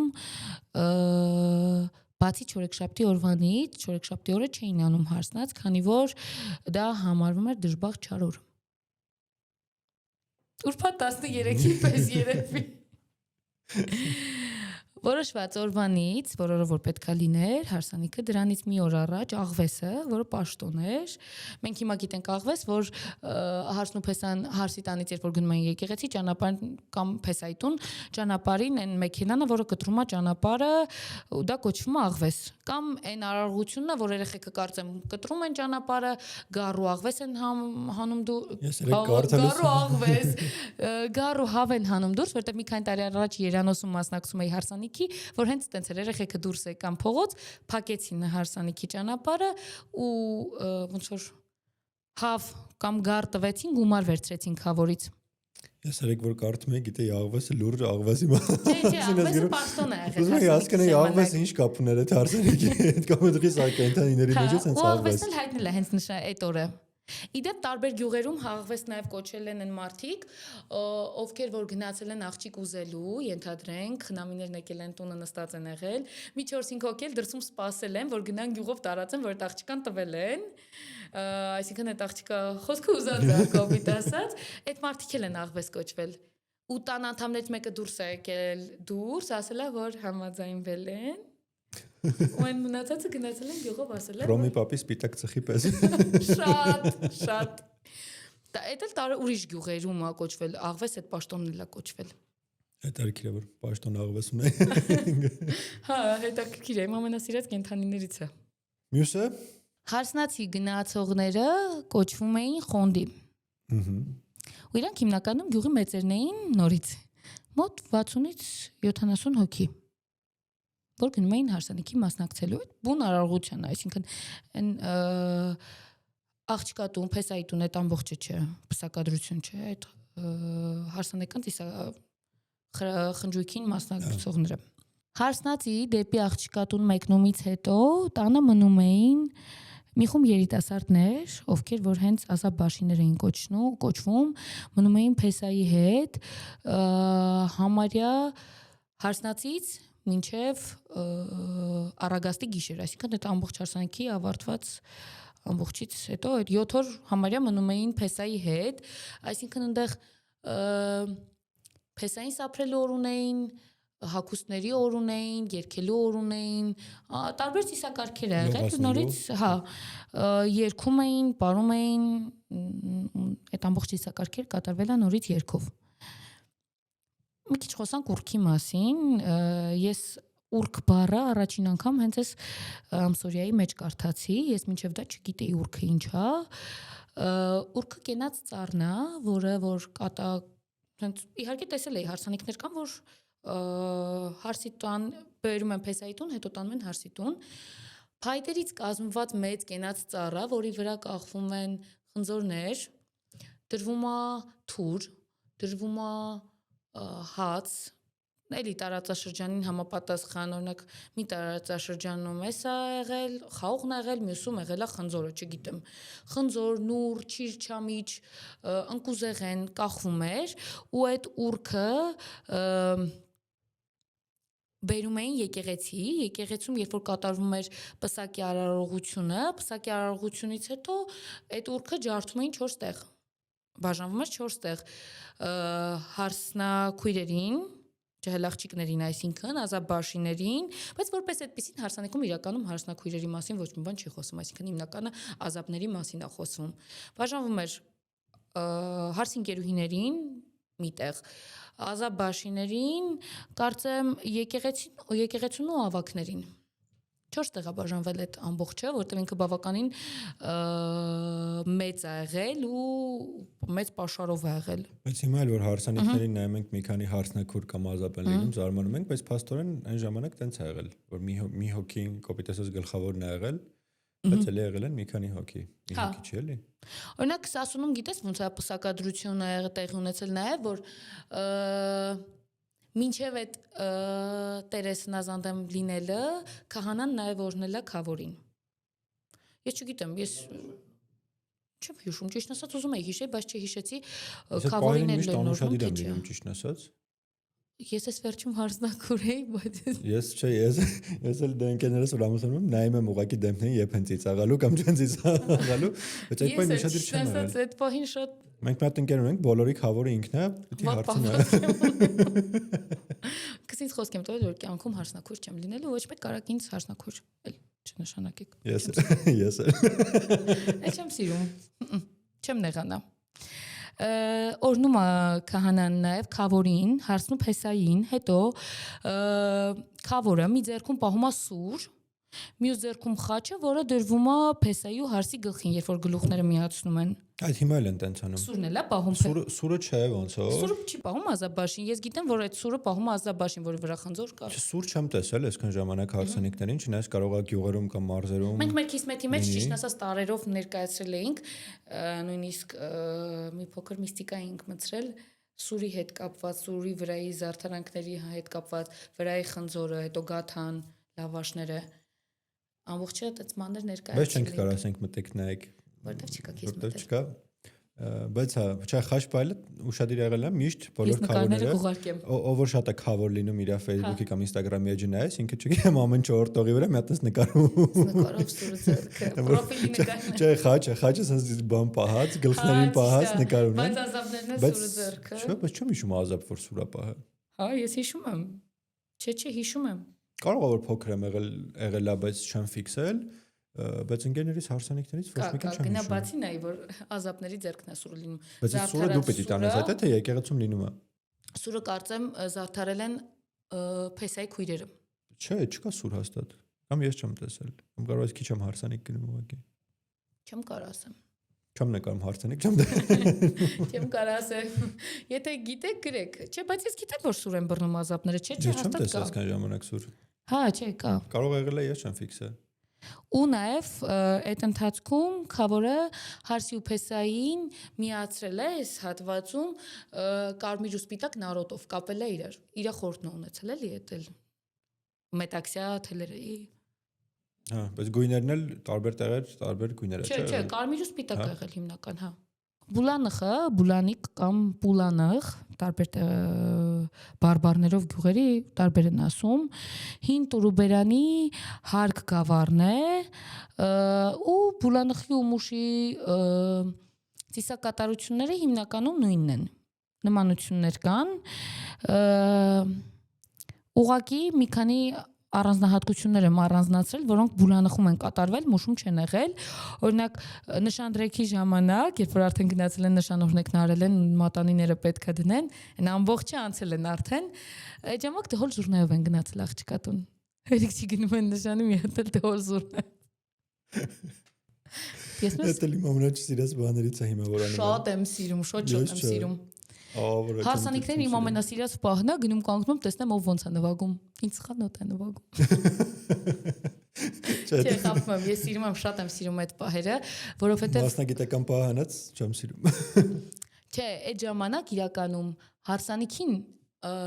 չես գնում որ տենաս ով ինչ է արել, ով ինչ չի արել, ինչ է հակել, ինչ են դրել սեղան, դու գնում ես որ քո ուրախությունը տաս, ինչ որ օրհնություն տաս քո գնալով թեկուզ ուրախանալով նորաստեղծ ընտանիքներին, որովհետև հիմա ընտանիքները մի որոշ զանգված կարճ կյանք ունեն։ Դե հա, երևի նորմալ է։ Շատ վատ է իրականում։ Վատը Կարանք ասենք վատա զուտ բանից ելնելով, որտեղ վատա որ ընտանիքները քանդվում են եւ այլն, մեր ազգը պարակտվում է, չգիտեմ, sense։ Բայց մեզ կողմից էլ շատ բան է։ Մարդիկ պիտի իրար դեմքին նայես զզվեն, թե բաժանվեն։ Սա ռոպագանդա չէ, ես դեմ եմ բաժանություններին։ Չեմ ասում որ մտնես տուն տենես հողաթափերը տուրիստ է դրած, ասես չէ, ես բաժանվում եմ քեզնից, տենց չեմ ապրել։ Անդրոժելը լավ բան է, բայց երբեմն բաժանվելը։ Եթե պիտի բաժանվես, ավելի լավ լինի բոլորի համար, ավելի լավ է բաժանվես։ Այո։ Բայց հա, ավելի լավ է չբաժանվել, հասկանալ իրար, եթե սիրում են ապրեն, եթե չեն սիրում, օքեյ։ Մի հատ ուրիշ բան եմ ուզում ասեմ, բուլանուխում նշանդրեքի օրվանից սկսած հարսի լեզուն կապվելը։ այդ փակ ճակերտավոր կապվել, այսինքն ինքը տանը քիչ է խոսացել, ոդկն էլ իդեպ, այսինքն եթե մինչև դա գնում էր դաշ, դուրան, բանջարի, չգիտեմ, հիմնականում աղջիկներին թույլատրվում էր գնալ Սուրբ Զատիկին ու Սուրբ Ծնունդին եկեղեցի, հետո չեն գնացել, որ փոխաբերական հենց փոխաբերական ամեն իմաստներով ոչ ոտն են կապել, ոչ ձեռն են կապել, ոչ լեզուն։ Ուղղակի իրանք լռում էին, տանից դուրս չէին գալիս, բացարձակ տանից դուրս չէին գալիս։ Իսկ իրանք տանն էին լինում, այդ ընթացքում ընդամենը հարսնատես էր լինում Փեսայի կողմի ծնողները գնում էին աղջկան տեսնելու։ Դե Փեսան ինչ կարևոր էր, կարևորը ծնողները գնային տեսնեին։ Այդպես, այստեղ մի քանի բաներ եմ առանձնացրել, իհարկե դրանք խոսենք մեր հաջորդը չէ, բայց այն մյուս թողարկմանը, երբ որ ես արդեն ընդգրկել եմ մեր հյուրերին, ովքեր որ բարի հետ կապ են ունենալու բարի հետ, ես իրենց հարցեր եմ պատրաստել։ Այստեղ Բուլանխում կար 12 հիմնական պարեր, որոնք հարսանիքին պարում էին՝ թրոքե, թրջելով պար, քոչերի, շորոր, խարսոյի շորոր, խարսոյը ինձ թվում է բարբառային հարսինն է, հա, բասեն պար, քելանդարի, գորանի, յարմ գորանի, գլորիջան, ձախպար կամ ջումլ, թակվորագովք կամ թակվորագովընդ եւ հարեմ ամոյ։ Ընդհանուր ալբոմ կարելի է վինիլ սարքել։ Հա, բայց իրեն անունները էին հետաքրքիր էին։ Արժի ես մեր հաջորդ չէ, բայց այն մյուս հյուրերին տեղեկացնեմ, որ առանձնացրել ենք այս պարերը, կուզենանք իմանանք ինֆորմացիա։ Մի որոշ չափ։ Որտեվ քոչարին գիտենք, մնացածի մասին կարանք ինչ-որ պատկերացում ունենալ։ Հա։ Թակվորագովնդն էլ ինչ որտեղ գիտենք, ձախպարը գիտենք։ Բայց ամեն դեպքում ավելի լավ կլինի բացատրեմ, որովհետև ինչ-որ բաներ ենթադրում ենք։ Ես երգ գիտեի, Գորանին, որ նվիրված է արագիլներին։ Հա, դեռ չգիտեմ։ Հա, ու Գորանի նշանակումը կարծեմ հենց արագիլ, որ գնում է։ Պանդուխտ էլի։ Լիքը հյուր կունենան։ Երևի էդ էլ հարսի էլի հետ կապ ունեցող ա եղել, որովհետև հարսն էլ գնացող ա եղել, պանդուխտ ա եղել։ Հա։ Այս վերջում մի երգել լսեցի, որ նոր մի քանի տարի առաջվա գրած երգեր, որ հարսնա երգեր, որտեղ որ ինքն էր իբր հարսներ երգում, ու ներկայացնում էր ինքը պանդուխտը։ Ես հարսանիքի երգեր էի ուզում մանգայի գտնեի, որ ինչ որ մի հատ երգի մասին պատմենք, մի հատ երգա շատ եմ սիրում ամռան գիշերը։ Իսկ միշտ թվացել այդ երգը հարսանիքի մասին է։ Չէ, առօրյա կենցաղային երգը Հայկ Մուրադյանի։ Հա։ Նու դա երգի մեջ երգում է, չէ՞, խորոտ խարսնիկի լիքմաներ ուրախ երգեր ծիծար, մտածում էի, որ Զարեին կկանչենք ինքը Հայկ Մուրադյանի մասին, մեզ ամեն ինչ կպատմի։ Զարեին որ կանչենք, դա էլ կարծենք, բայց ես միշտ մտածել եմ այդ երգը հարսանիքի երգ է, միշտ չի եղել տես մեջ ժամանակ, որ տես չմտածեմ։ Ու մտա կարդացի այդ երգի մասին, պարզվեց, որ չէ, ինքը առօրյա ավելի շատ հետ հարսանեկան երգ է, քան հարսանիքի։ Ուղղակի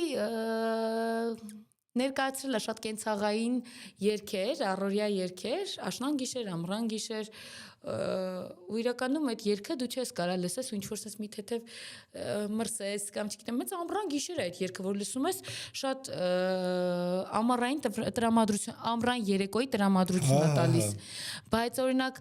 աշնան գիշերը դու որ լսում ես, քեզ թվում է խարույկի կողքն ես նստած։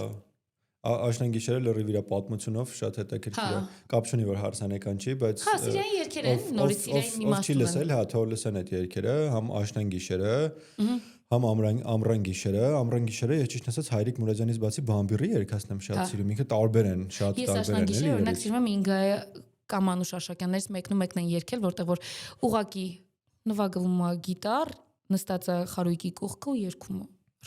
Իրանց երևի չեմ լսել։ Շատ սիրուն է։ Բայց ամռան գիշերը գիտես, մի անգամ Spotify-ով թե աշնան գիշեր, չէ, ճիշտ եմ հիշում, ամռան գիշերներ, եթե ճիշտ եմ հիշում, Համասյանն էլ էր երգում։ Ճիշտ է, երգել է։ Հա, դա էլի ինքը ավելի Հայրիկ Մուրադյանի լոգիկայով էր երգում, ինչ որ աղջկա հետ, բայց չեմ հիշում այդ երգում, բան ոնց որ էլի կգրամ, կգտնենք մոնտաժի ժամանակ կգրամ։ Հաստատ բանը չես տեսել, որտեղ որ երգում է։ Բայց շատ սիրուն էր երգում։ Ես չգիտեի որ երգում է, որտեղ Պարսկու հետ է երգում։ Աչե ես չգիտեի նախ որ Համասյանի երգում է, ես գիտեի մենակ նվագում է ու պոիսկ էի տալիս գտեի։ Տրեքների մեծ մասում ինքն է երգում։ Հա, չգիտեի։ Լուրջ չգիտեի։ Ես իրեն միշտ նվագելուց եմ տեսա, չեմ պատկերացել թե ինչ որ միտեղ կա ձայնը, իր ձայնը կարա լինի։ Հա։ Բայց այդ երկու երգը լսեք, ով չի լսել, լսեք, բայց ճիշտ կատարողների կողմից լսեք, որովհետև շատ երգողներ կան, Ոչ բոլորն են շատ սրտին կպնող, հենց որ եթե ճիշտ կատարողներով լսեք, Հա։ հաստատ կհավանեք այդ երգերը, ով որ ռոքային է սիրում կարող բամբիրից լսի ամռան գիշերը, եթե չէ, Հայրիկ Մուրադյանը միշտ կա ու կա, որ երգը չգիտեք, աշնան գիշերը Զուլալն է շատ սիրուն երգում, այնտեղ մի քանի կուպլետ մի քիչ ուրիշ ձև է երգում, որովհետև օրինակ տեղեր կա, որ երգում են Բեդավին Նալնիշկանի, Զուլալը երգում է, չգիտեմ, օրինակ Մետաղին Նալնիշկանի, մի քիչ ավելի հասկանալի է երգում Զուլալը։ Մնացած դեպքերում կարող է մի քիչ ավելի բարբառային բառեր է օգտագործվում, տենց կամ պիտի իմանաս այդ բարբառներից այդ բառերը կամ էլ, բայց Զուլալն էլ շատ Զուլալ ձևով է երգում էլի, որ լսում ես շատ։ Ամռան գիշերը ես առաջի անգամ լսել եմ իմ ընկերուհիներից մեկի Ժաննայի կատարմամբ։ Մի օր իրան էլ հյուր կկանչենք, ինքն էլ լիքը պաշար ունի, ինձ կպատմի։ Ինքն էլ շատ մաքրամաքուր երգել է այդ երգը։ Կանչենք համել թող երգի։ Գտրանք շորտ կգցենք։ Այո։ Անցնենք Խնուսի Մանասկերտի եւ Աղլաթի հարսանեկան ավանդույթներին, որոնք նույնպես էլի շատ քիչ են տարբերում մնացածից, ուղղակի ես առանձնահատկություններն եմ առանձնացրել, այստեղ էլ աղջկան նշան են տվել 12 տարեկանում, բայց որպես այդպեսին ամուսնացրել են 18-ից 22 տարեկանում։ Բավականին մեծ հասուն տարիքում։ Էս էլ ես գտնում եմ, որ շատ ճիշտ է եղել, որովհետև այդ թվականներին 12 տարեկան նշան դրած աղջկան արդեն չէին կարող քրդերն ու թուրքերը փախցնեին։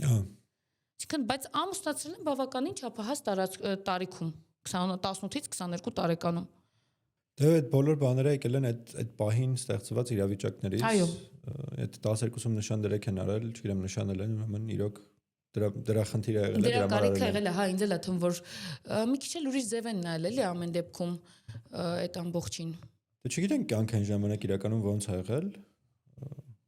Մեր համար հիմա ինչ որ բաներ վայրի է թվում, բայց այն ժամանակ ուրիշ ձև են ապրել, ուրիշ մտածելակերպով են ապրել, ուրիշ իրականության մեջ են ապրում, մենք ուրիշ իրականության մեջ ենք ապրում, էլի, այն որ չես կարող համեմատես իրար, բայց ես էլ եմ մտածում, որ չգիտեմ, ինչ որ թուրքեր, քրդեր, այդ ամեն ինչից պաշտպանվելու համար է այդ եղել։ Եթե տենց չլիներ, այնա չգիտեմ, ավելի շուտ կամուսնացնեին կամ կնշանեին կամ հաստատ տենց ինչ-որ մի բան։ Մի հատ ուրիշ պահել կա, որ աղջիկն ու հարսի ու փեսայի տարազները հարսանեկան գունավոր են եղել այստեղ։ Խնուսում, Մանասկերտում, Աղլաթում։ Հա։ Գունավոր են եղել տարազները։ Այդ հալավները, որ ասում են։ Բայց ինձ էլ է դուր գալիս։ Ես էլ եմ ասում, որ գունավոր են լինում։ Հա, սպիտակ շորը որ նայում ես, Վանվասպուրականն էլ գունավորամուշն էլ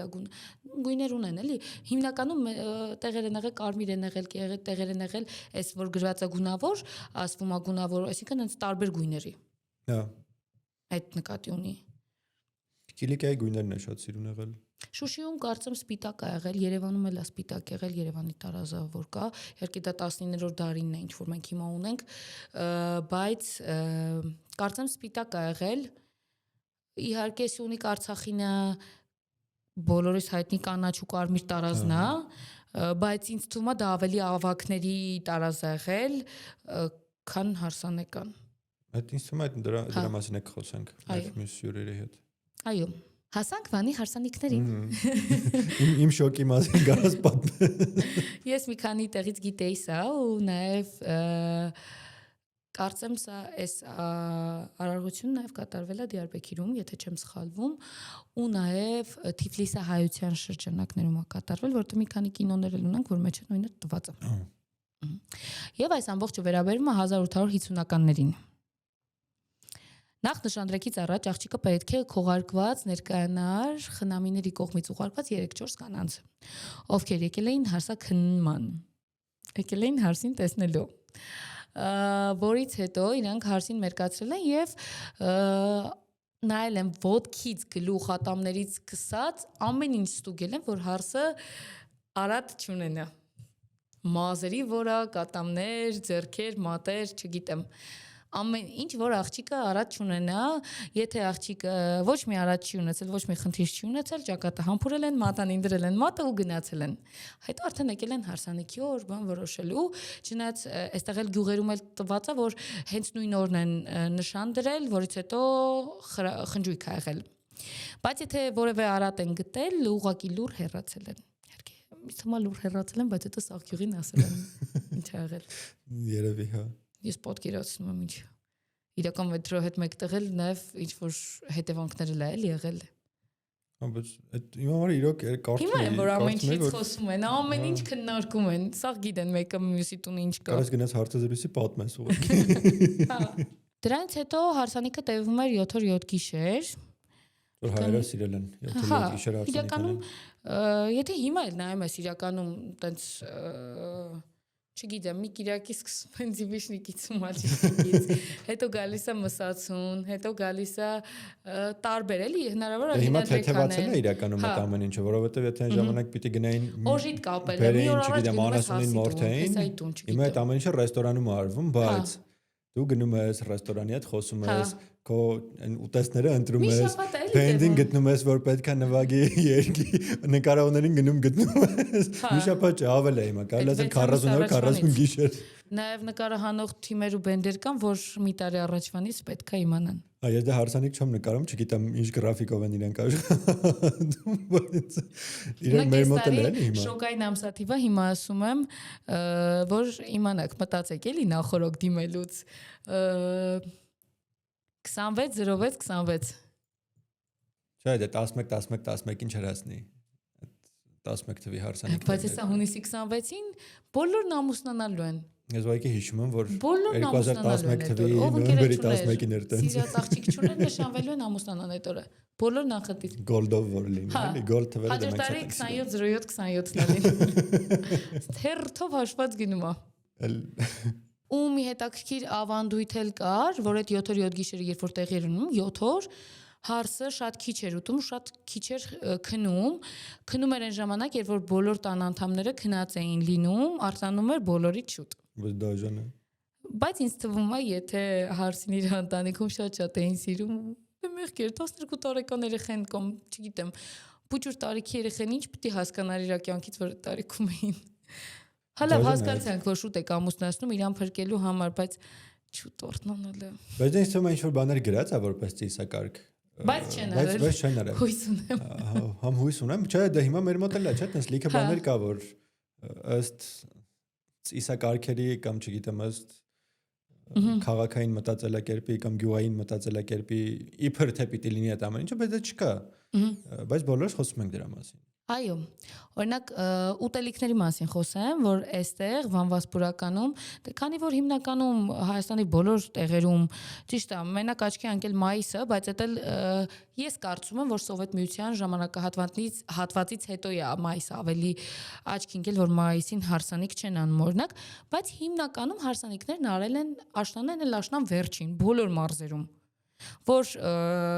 նախ Դե սուրտը անցել է շատ շոկ չի եղել, հարմար է եղել։ Հա, նախ ուտելիքը լինի, այսինքն միսը լինի, չգիտեմ, այնտեղ ծորենը արդեն հնձած լինեն, չիրչամիջը եղած լինի, մառաններում գինին լինի, խաղողը խնձորը լինի, էլի ինչ է եղել, դա էլի եղել հիմնականում հարսանիքներին, ու աչքի անկել գաթան, փոխինձը, նաև պատրաստել են տեսակ ճաշեր, հարիսանա մեկը եղել, կամ չգիտեմ, խորովածը, ու հետո արդեն խմիչքներից էլ գինին է եղել։ Հա։ Հետաքրքիր է օղի պատմությունը ոնց է հայտնվել, որովհետև գինին ու կոնյակն է, որ հիմնականում Հայաստանում Դա էլ է ասում, որ սովետից է, չեմ կարող պնդեմ կամ ինչ-որ փաստ բերեմ, որ սովետից է եղել, բայց քանի որ օղին ինքը իրանով մի քիչ ավելի շատ ռուսական կամ սլավոնական խմելիք է։ Արժի ճշտել, եթե սա էլ գիտեք, խնդրում եմ գրեք կոմենտներում։ Ինձ թվում է սովետից պիտի եկածած լինի, որովհետև մեր պատմությունով որ նայում ենք, հա, միշտ գինին է եղել, հայերը ինչքան խնջույք արել են թագավորների ժամանակ, բոլորը ինչ որ միշտ ծիսակարգն է կոչվում գինի կոտրեք։ Չգիտեմ, այդպես հետաքրքիր էր։ Իրոք հետաքրքիր էր։ Հա, որտեղ բոլոր տեղերում էլ գինին է նշվում, եկեղեցում էլ հենց հարսինը փեսային, ասեն գինի որ խմեն։ Հա։ Համել դա գինին քրիստոնեական խորհուրդ ունի, բայց չէ, օղին հետաքրքիր էր։ Նաև այստեղ ասեմ, որ Վանի տարածաշրջանում Փեսան իր գլխին պսակ է կրել, որը հյուսել են Փեսայի քույրերը եւ հարազատ եւ ոչ հարազատ կարմիր ու կանաչ բրդից, ու հետո քույրերը մրցել են մեկը մյուսի հետ, թե որ մեկի պատրաստած պսակն է ավելի լավ, ու ընտրվել է մեկը, որ հարսանիքի ընթացքում Փեսան դրել է գլխին։ Այդպես։ Հարսանիքից առաջ մենակ ընկերներից չեմ կռվեցնելու, քույրերից հավաքելու եմ, ասեմ կարեք։ Փեսային ացիլելու ավանդույթ ա եղել, նույն ուրքն ա եղել, աղվեսն ա եղել, բոլոր տեղանքներին բնորոշ եղել է նույնը այստեղ, իհարկե մի փոքր մանր այլ ուրիշ ձև ա եղել։ Իդեպ Փեսային ացիլելու սովորույթ ասեցի մեր երգերից, Էթնոքալերսի երգերից մենք ունենք խորոտիկ երգը, որտեղ հենց վերնագիրը իրական Դիարբեկիրյան Տիգրանակերտյան երգը, որը կոչվում է Փեսան թրաշ մնենինք։ Բայց ձերը խորոտիկա չէ։ Հա, մենք երկու անուն էլ գրել ենք եւ խորոտիկ եւ Փեսան թրաշ։ Փեսան թրաշ մնենինք, այսինքն Փեսային թրաշ անենք, ացիլենք ու այդ երգում էլ մանր ներկայացված է ամբողջ սովորույթները հարսանեկան։ Այս հաղորդումներից հետո մեր համերգներին հղումներ եմ տալու այս հաղորդման րոպեներով, էպիզոդների անուններով, էլ համերգներին չեմ խոսելու։ Միասնիկ կգրեք կլսեք։ Տեղում կմիացնենք մեր ոդքասթները տոլսը։ Բաղեշի Բիթլիսի հարսանիքներին անցնենք։ Այստեղ Գավառի համայնքների մեջ ամուսնական տարիքը թևակողող աղջիկների ու տղաների ծնողներն էին ընտրում իրենց տղայի կամ աղջկա համար զույգ։ Իդեպ այդ պարտականությունը կատարում էր տղայի մայրը, որը որոշ դեպքերում նույնիսկ գաղտնի բոլորից ամուսնուց իր տղային ասում էր, որ եթե ինքը հավանած աղջիկ ունի կամ քեզ այսքան ժամանակ գնա, եթե ինչ-որ մեկին կհավանես, դու ինձ գաղտնի կասես, ես կգնամ կուզեմ քո համար այդ աղջկան։ Բայց դա մի հատ հետարքի հարց առաջացավ։ Բայց շատ սիրուն է այդ եղել։ Բայց հիմա ենթադրենք մեր համար գան մամաները։ Գնամ ասեմ մամ։ Շատ խնդալու կլինի ու մենք կսկսենք պայքարել ընդվզել, որ ոչ ինչ եք խոսում, բայց այդ ժամանակ չի եղել ժողովուրդ։ Մամ ջան, մի հատ աղջիկ եմ տես։ Չէ, բայց մեր երգերի մեջ հետարքիր մի հատ բախ կա բոլոր չասեմ լավ ամեն դեպքում իրար հետ ծանոթանալ, չփվել, խոսալ, ասես բաների մասին ենք երգում։ Հիմա մի քիչ ծիսակարգերը։ Շատ մայից ա եղել այդ։ Ծիսակարգերի մեջ շատ ինչ որ տենց չոր բաներ ենք ասում, որ սենց դրած է, միշտ տենց ա եղել, բայց ամեն դեպքում ես մտածում եմ, քանի որ երգերը միշտ ժողովրդի ծոցից ելած երգեր են, մտածում եմ, որ տենց ա եղել հենց այդ երգը մնաց ճիշտ ասեմ, կարևորը ճիշտ ասեմ, Մոկաշ Չուկեն երգը որ կա,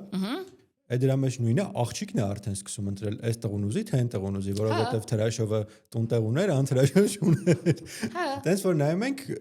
ծիսակարգերը որ պատմում ենք, շատ դաժան ու չոր ծիսակարգեր է, էլի։ Բայց մտածում եմ, որ իրոք ծիսակարգերը գրվել է, բայց չի պահվել։ Ծիսակարգեր կան, թուրքերի մոտ շատ դաժան ծիսակարգեր կան, բայց մեր մոտ տենց չի եղել, հա, երբեմն դաժանություն իհարկե եղել է։ Դե հիմա էլ կա, որ տենց խորնայինք, որ ընտանիքները դեմ են լինում, երկերի մեջ Կոմիտասյանն կա, որ ասում է Ես իրեցի ուրիշն առավ Յարոջան, ինչ որ արավ մերը տարավ Յարոջան։ Հա։ Ամեն դեպքում տեղեր կա, որ նշում է, որ ինչ որ արեց, մայրը տարեց։ Այն ժամանակ էլ այդ խնդրեմը եղել է։ Այդ խնդրեմը դե ինձ թվում է ավելի խորն է եղել, ուղղակի քանի որ աղջիկները երրորդ երեխուց հետո նոր իրանք իրավունք են խոսքի ունեցել, այսինքն հարցները բերանները փակ են եղել, երրորդ երեխայից հետո խոսք են ստացել։ Բայց ոչ բոլոր տեղերը, չէ՞։ Չէ, մեծ մասամբ եղել են, ես նույնիսկ գիտեմ մի քանի տարի առաջ էլ մեր մոտ Գեղարքունիքի մարզում կար այդ, որ սկեսրայրի հետ աշխատում էին չխոսեին, խոսելուց էլ շատ տենց պաշտոնական գլուխը կախ, ամեն դեպքում հարգանքով ու երրորդ երեխայից հետո նոր իրավունք ա եղել։ Դե հարգանքը ուրիշ է, Առաջինից հետո երևի վախեցել են, երկրորդից հետո էլ վախեցել, երրորդից հետո ոտքները արդեն ամրացրել են։ Շատ խնդալու է իրականում, որ խորանում ես ծիսակարգերի մեջ, նույնիսկ ծիծաղալու բաներ կան։ Հա, բայց էլի ասում եմ, բայց չգիտենք այդ ծիսակարգի ինչի համար ա եղել։ Հա։ Ինչից ելնելով են որոշել, որ պիտի տենց լինի։ Իսկ արդեն այստեղ Բաղեշում, Բիթլիսում աղջկա տեսը կատարվել է եկեղեցում։ Որտեվ աղջիկները չեն գնացել եկեղեցի ուրիշ ժամանակահատվածներում, այսինքն գնացել են Սուրբ Ծնունդին, Ծաղկազարդին, կատարվել է այդ երկուսի ժամանակ, այսինքն ես չեմ հավատում իրականում, որ հենց այդպես ա եղել, որովհետև ամեն դեպքում արի ճիշտը խոսենք, Վարդեվարի ժամանակ խաղացել են, նույնիսկ մենք ունենք առասպելական պատմություններ, որ աստղիկին մուշում տեսել են ջրի մեջ լողանոց, որ մշուշ է ստեղծել, այդտեղից էլ անունը առաջանում է, ու նաև Վարդավառն է եղել հիմնականում աղջկա տեսի շրջանը, որտեղ երգերը, այն երգերը իդեպ, այսպեսի մի բան կա, ծածկագրային, այն երգերը, որտեղ որ խնձոր բառը նշվում է, խնձորն եղել է վարդավառի սիմվոլիկան, ու վարդավառի ժամանակ էլ ենթադրենք աղջիկը նշան արել, ասում են իր դեմքի նշանն արել, բայց այդ եղել է թաշկինակը կապել է խնձորին, խնձորով խփել է տղայի մեջքին, հետո այդ տղան ման է եկել ու եթե գտել է ճիշտ աղջկան, տարել պատուհանին է դրել, նույնը հակառակը կարծեմ, եթե չեմ սխալվում, տղան է խփել խնձորով, հետո այտենց նշան, հայդեպ, եթե տղան է արդեն խփել խնձորով, աղջկանը հələ պետքա գտներ, ով որ աղջիկն է ուղարկել թաշկինակով, իսկ եթե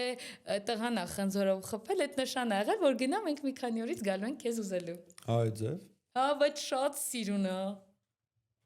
Բայց ինձ թվում է, չէ, բայց ինձ ամեն դեպքում թվում է։ Oh my god։ Բայց ամեն դեպքում ինձ թվում է, որ մեկը իմացել են ում է տնա ամուսնանում մնաց։ Չէ, չեմ կարծում։ Հետո դրանից հետո ահագին բանը ծիսակարգեր է եղել, այսինքն աղջկա տես, չգիտեմ։ Լավ, բայց երգերը որտեղից է մտածվել։ Դե կլինի էլի։ Մի քիչ էլ մտածում եմ, որ ավելի հարուստ խավին է վերաբերվել են վանված պուրականի, որ կարդացի, ասեցի, որ գնացել են աղջկան ստուգել են հանկարծ։ Այդ ինձ թվում է այն ամենաբարձր խավին է վերաբերվել, բայց այսինքն գյուղերում կարա եւ հանգիստ լինի, չգիտեմ, արտամետի խնձոր են շպրտել աղջկա հետևից գնացել են, ուզել են, վերել են։ Գիտե աշխարհի ամենահամով խնձորն է։ Դե հետաքրքիր է։ Չգիտենք լավ է եղել թե վատ է եղել, բայց գոնե մեզ հետաքրքիր է, իրենց չգիտեմ։ Շատ, չէ, ինձ թվում է այն ժամանակ ավելի հետաքրքիր եղել, դե ինձ թվում է նաև այդ ժամանակ էլ աղջիկները սպասել են նայ, մենք ենք հիմա որ մտածում ենք, պետքա ուսում ստանանք, ուսումից հետո պետքա, չգիտեմ, տուն, տեղ, մեքենա, այս պետքա լինի, այն պետքա լինի, բայց այն ժամանակվա աղջիկների համար իրականում կյանքի հիմնական նպատակը եղել է ինչը, ընտանիք կազմելը, լավ ընտանիք ունենալը, որ ունենա առողջ երեխեք ու ապրի խաղաղ ու մյուս նպատակն էլ են եղել, դե 200-300 տարի ապրել են ընդվզումների մեջ, իհարկե միշտ ապրել են ընդվզումների մեջ, որ չհարցակվեն իրանց վրա, իրանց չսպանեն, չգիտեմ, իրանք խաղաղ ապրեն։ Հիմնական նպատակն է այդ եղել, չնայած հիմա մերն էլ է այդ, որ մենք հանգիստ ապրենք առանց հարձակումների։ Դե հա, բոլորիս հարձակումների։ նպատակը այնա, որ հանգիստ ապրենք, խաղաղ ապրենք, Ուղղակի շատ են նաև ստանդարտները հայրենիքում ավելացել։ ապրենք, այն հայրենիքում, որը որ մենք բոլորս ենք համարում նաև հայրենիք, ոչ թե այն ինչ որ պարտադրում են, որ պիտի ընդունենք մենակ այդ սահմանները։ Բայց հա, կյանքի ձևն է փոխվել ուղղակի, ապրելու դժվարություններն է շատ, հիմա չեմ պատկերացնում էլի, որ պետքա քաղաքում ինչ որ մեկը մտածի գնա դաշտեր, անասունը պահի եւ այլն, գատուն ու տենց իրանք կարան իրանք տարվա կամ չգիտեմ, մենակ դաշտում գործ անելով կարաս քո տարվա հնարավոր նույնիսկ ապրոստը մարդիկ որ ապահովես։ ասես կաթը ստանում են կովից ապշի, որտեվ ինքը գիտի, որ կաթը ստանում են նուշից կամ բանդուկից։ Դե հա, տարբեր բաներ կա հիմա, այսինքն կյանքի ձևն է փոխվել, բայց մեկը բոլորի չասեմ լավ, բայց մեծ մասի նպատակը էլի ունենալ նորմալ ընտանիք, նորմալ երեխաներ, 4 պատ, որի մեջ կարաս ապրես ու քո հայրենիքում։ Խաղաղ, նորմալ ամուր հայրենիք, նորմալ բանակով, ամուր բանակով, որ չգիտեմ, չմտածես հիմա լավ, օքեյ, ամուսնացա, երեխեք ունեցա, երեխեքս գնալու են բանակ, հետո ու ինչա լինելու, ես կողմ եմ բանակին, միշտ պետքա քո թշնամին քեզնից վախենա քո բանակով, քո բանակի հզորությամբ։ Ու խելքով։ Այո, բայց այդ բանակն էլ շատ եմ ուզում, որ խաղաղության մեջ ծառայի, որովհետև մեր այսօրվա միակ խնդիրը դա է։ Իրականում բանակը առանց խելքի չի լինում, խելքն էլ առանց ուժի չի լինում։ Այո։ Եթե մի բան մտածել ես, դու պետք է ունենաս այդքան ուժ, որ այդքանը իրականացնես, հա, բայց Երևանի օգնել մի հատ ուրիշ դեպք է։ Լեզ իրականում շատ աբսուրդ է, էլի, այս սեղանը սկսելուց առաջ ենք սրբել, հիմա որ նայենք, էլի վրան փոշի է լինելու, հենց որ Ես հիշեցի Երևանի Երևանի տոնից մի օր առաջ, երբ որ Սովետաշանում Նուբարաշեն համայնքում աղբ էին վառել, չգիտեմ, միամիտ էին վառել, թե անմիտ։ Ես չեմ մտածում, որ անմիտ է, որովհետև եթե գիտես, որ ինչ որ միտեղ միամիտ բաժար է լինում, դու ամեն դեպքում կտենաս ինչ որ ճար, որ այդ չգիտեմ, կարակը չլինի տեղ։ Բայց արի նաև բան չանենք, չառանձնացնենք, որ դա աղբա ու ամեն դեպքում լիքը նյութեր կան, որոնք վառվելու համար չեն ստեղծված ու վառվելուց էլ ինչ են անելու, քայքայ։ Հա, հարսանիքից եկանք հասանք աղբի։ Հա, բայց ես հիշում եմ, որ հոկտեմբերի 12-ին էր ու 11-ին, երբ որ պետքա sound check անեինք, հենց այդ օրն էր, ամբողջ քաղաքը բանի մեջ էր, Ծխի մեջ։ Հա, Ու ես մինչև տուն հասա, չգիտեմ։ Պուլս չունեի։ Այդ ժամանակը որ տնից էի մոնտաժանում, գիշերը 4-ներ թե 5-ներ չեմ հիշում, հելնում եմ բալկոն, կոֆե եմ խմում, որ կարողանամ ուժ հավաքեմ, գնամ էլի շարունակեմ գործ անեմ, երևի գիշերը 3-ի 4-ի կոմերն է։ Մեկ էլ տանում եմ վառվում է։ Դες Երևանում եմ մնում, հա, հելնում եմ բալկոն, ուսս տանում եմ, վայ, կրակ, վաղ Երևանի Երևանը չի լինե։ Բայց եղավ Երևանի Երևանը եղավ։ Ուղղակի իմ բախտը այնքանով բերեց, որ մենք ամբողջ այդ ամռան ու աշնան շրջանը տարբեր մարզերում համերգներ ունեինք, ծրագրեր ունեինք, ու ես մարզերում էի հիմնականում լինում, ու Երևանում շատ քիչ էի լինելուց էլ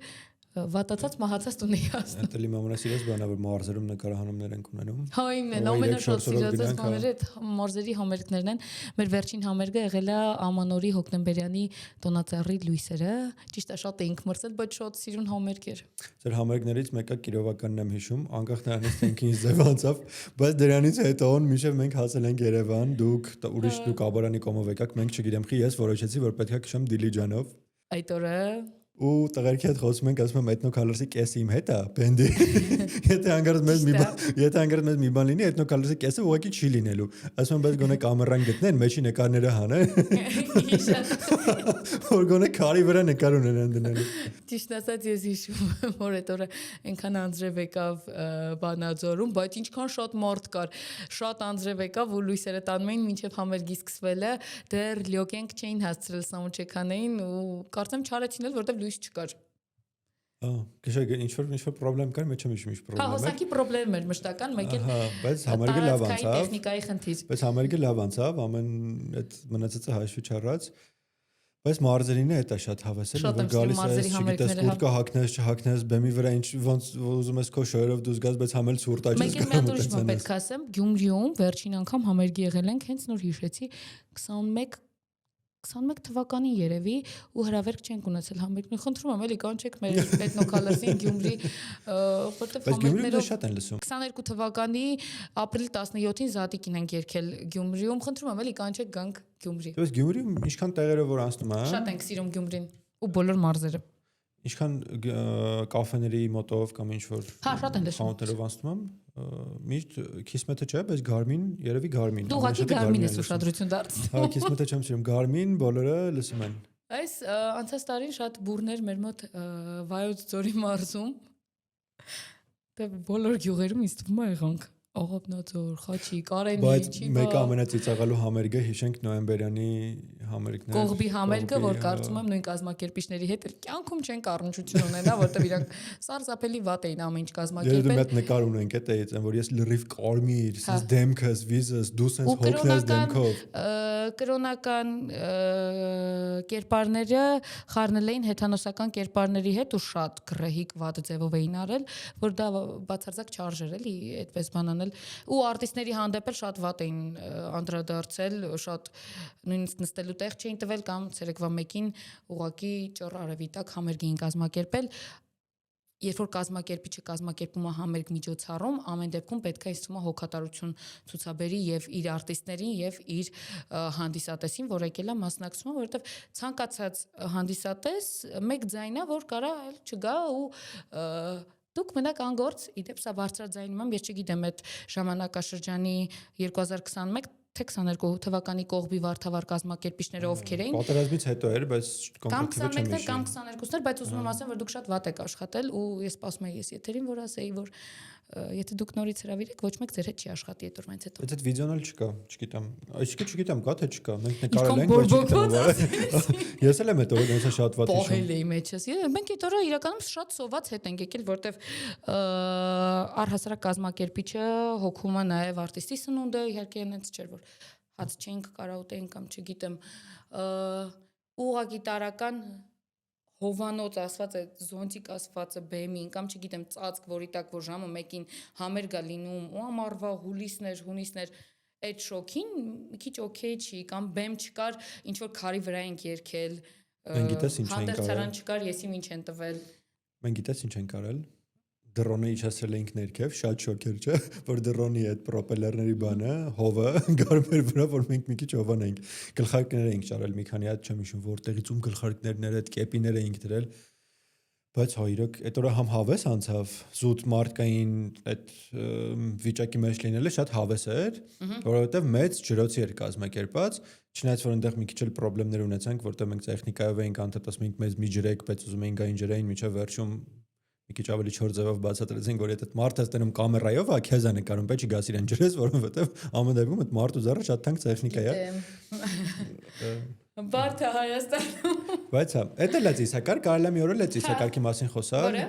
Վարդավառը, որովհետև մենք մի քիչ իրան գիտենք որպես իրար ջրելու ծիսակարգ, բայց ինքը բերքատվության մասին է եղել հեթանոսական ժամանակներում։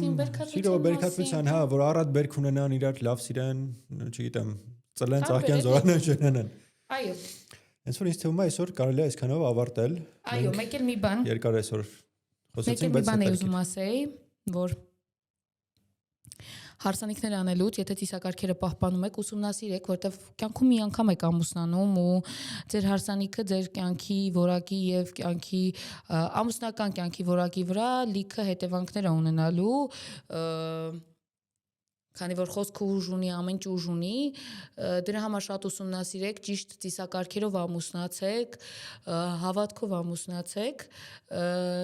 կյանքում մի անգամ է այդպիսի բախտ վիճակվում, կուժ մի կոտրեք, իդեպ դա հայկական չի, եւ գրեք մեզ կոմենտներ, որովհետեւ ձեր բոլորի կոմենտները շատ կարևոր է մեր էջի առաջ խաղացմանը, քանի որ YouTube-ը թույլ չի տալիս, որպեսզի մենք շատ ավելի բաներ անենք, մինչև մեր դիտումները շատ չլինեն։ Հա։ Լիքը ֆունկցիաներ փակա, բայց հա։ Կարա եթե չեք հավանում դիսլայք էլ դնեք, որովհետև դիսլայքն էլ ակտիվացնում է հանդեպ, իսկ հաջորդին ունենալու ենք հյուր, շատ կարևոր հյուր, ծիսակարգերի մասին ենք նորից խոսելու հարսանեկան, արդեն երգերի ու պարերի մասին։ Վերջ, մերսի։ Այսօրվա համար այսքանը։ Ստեսություն։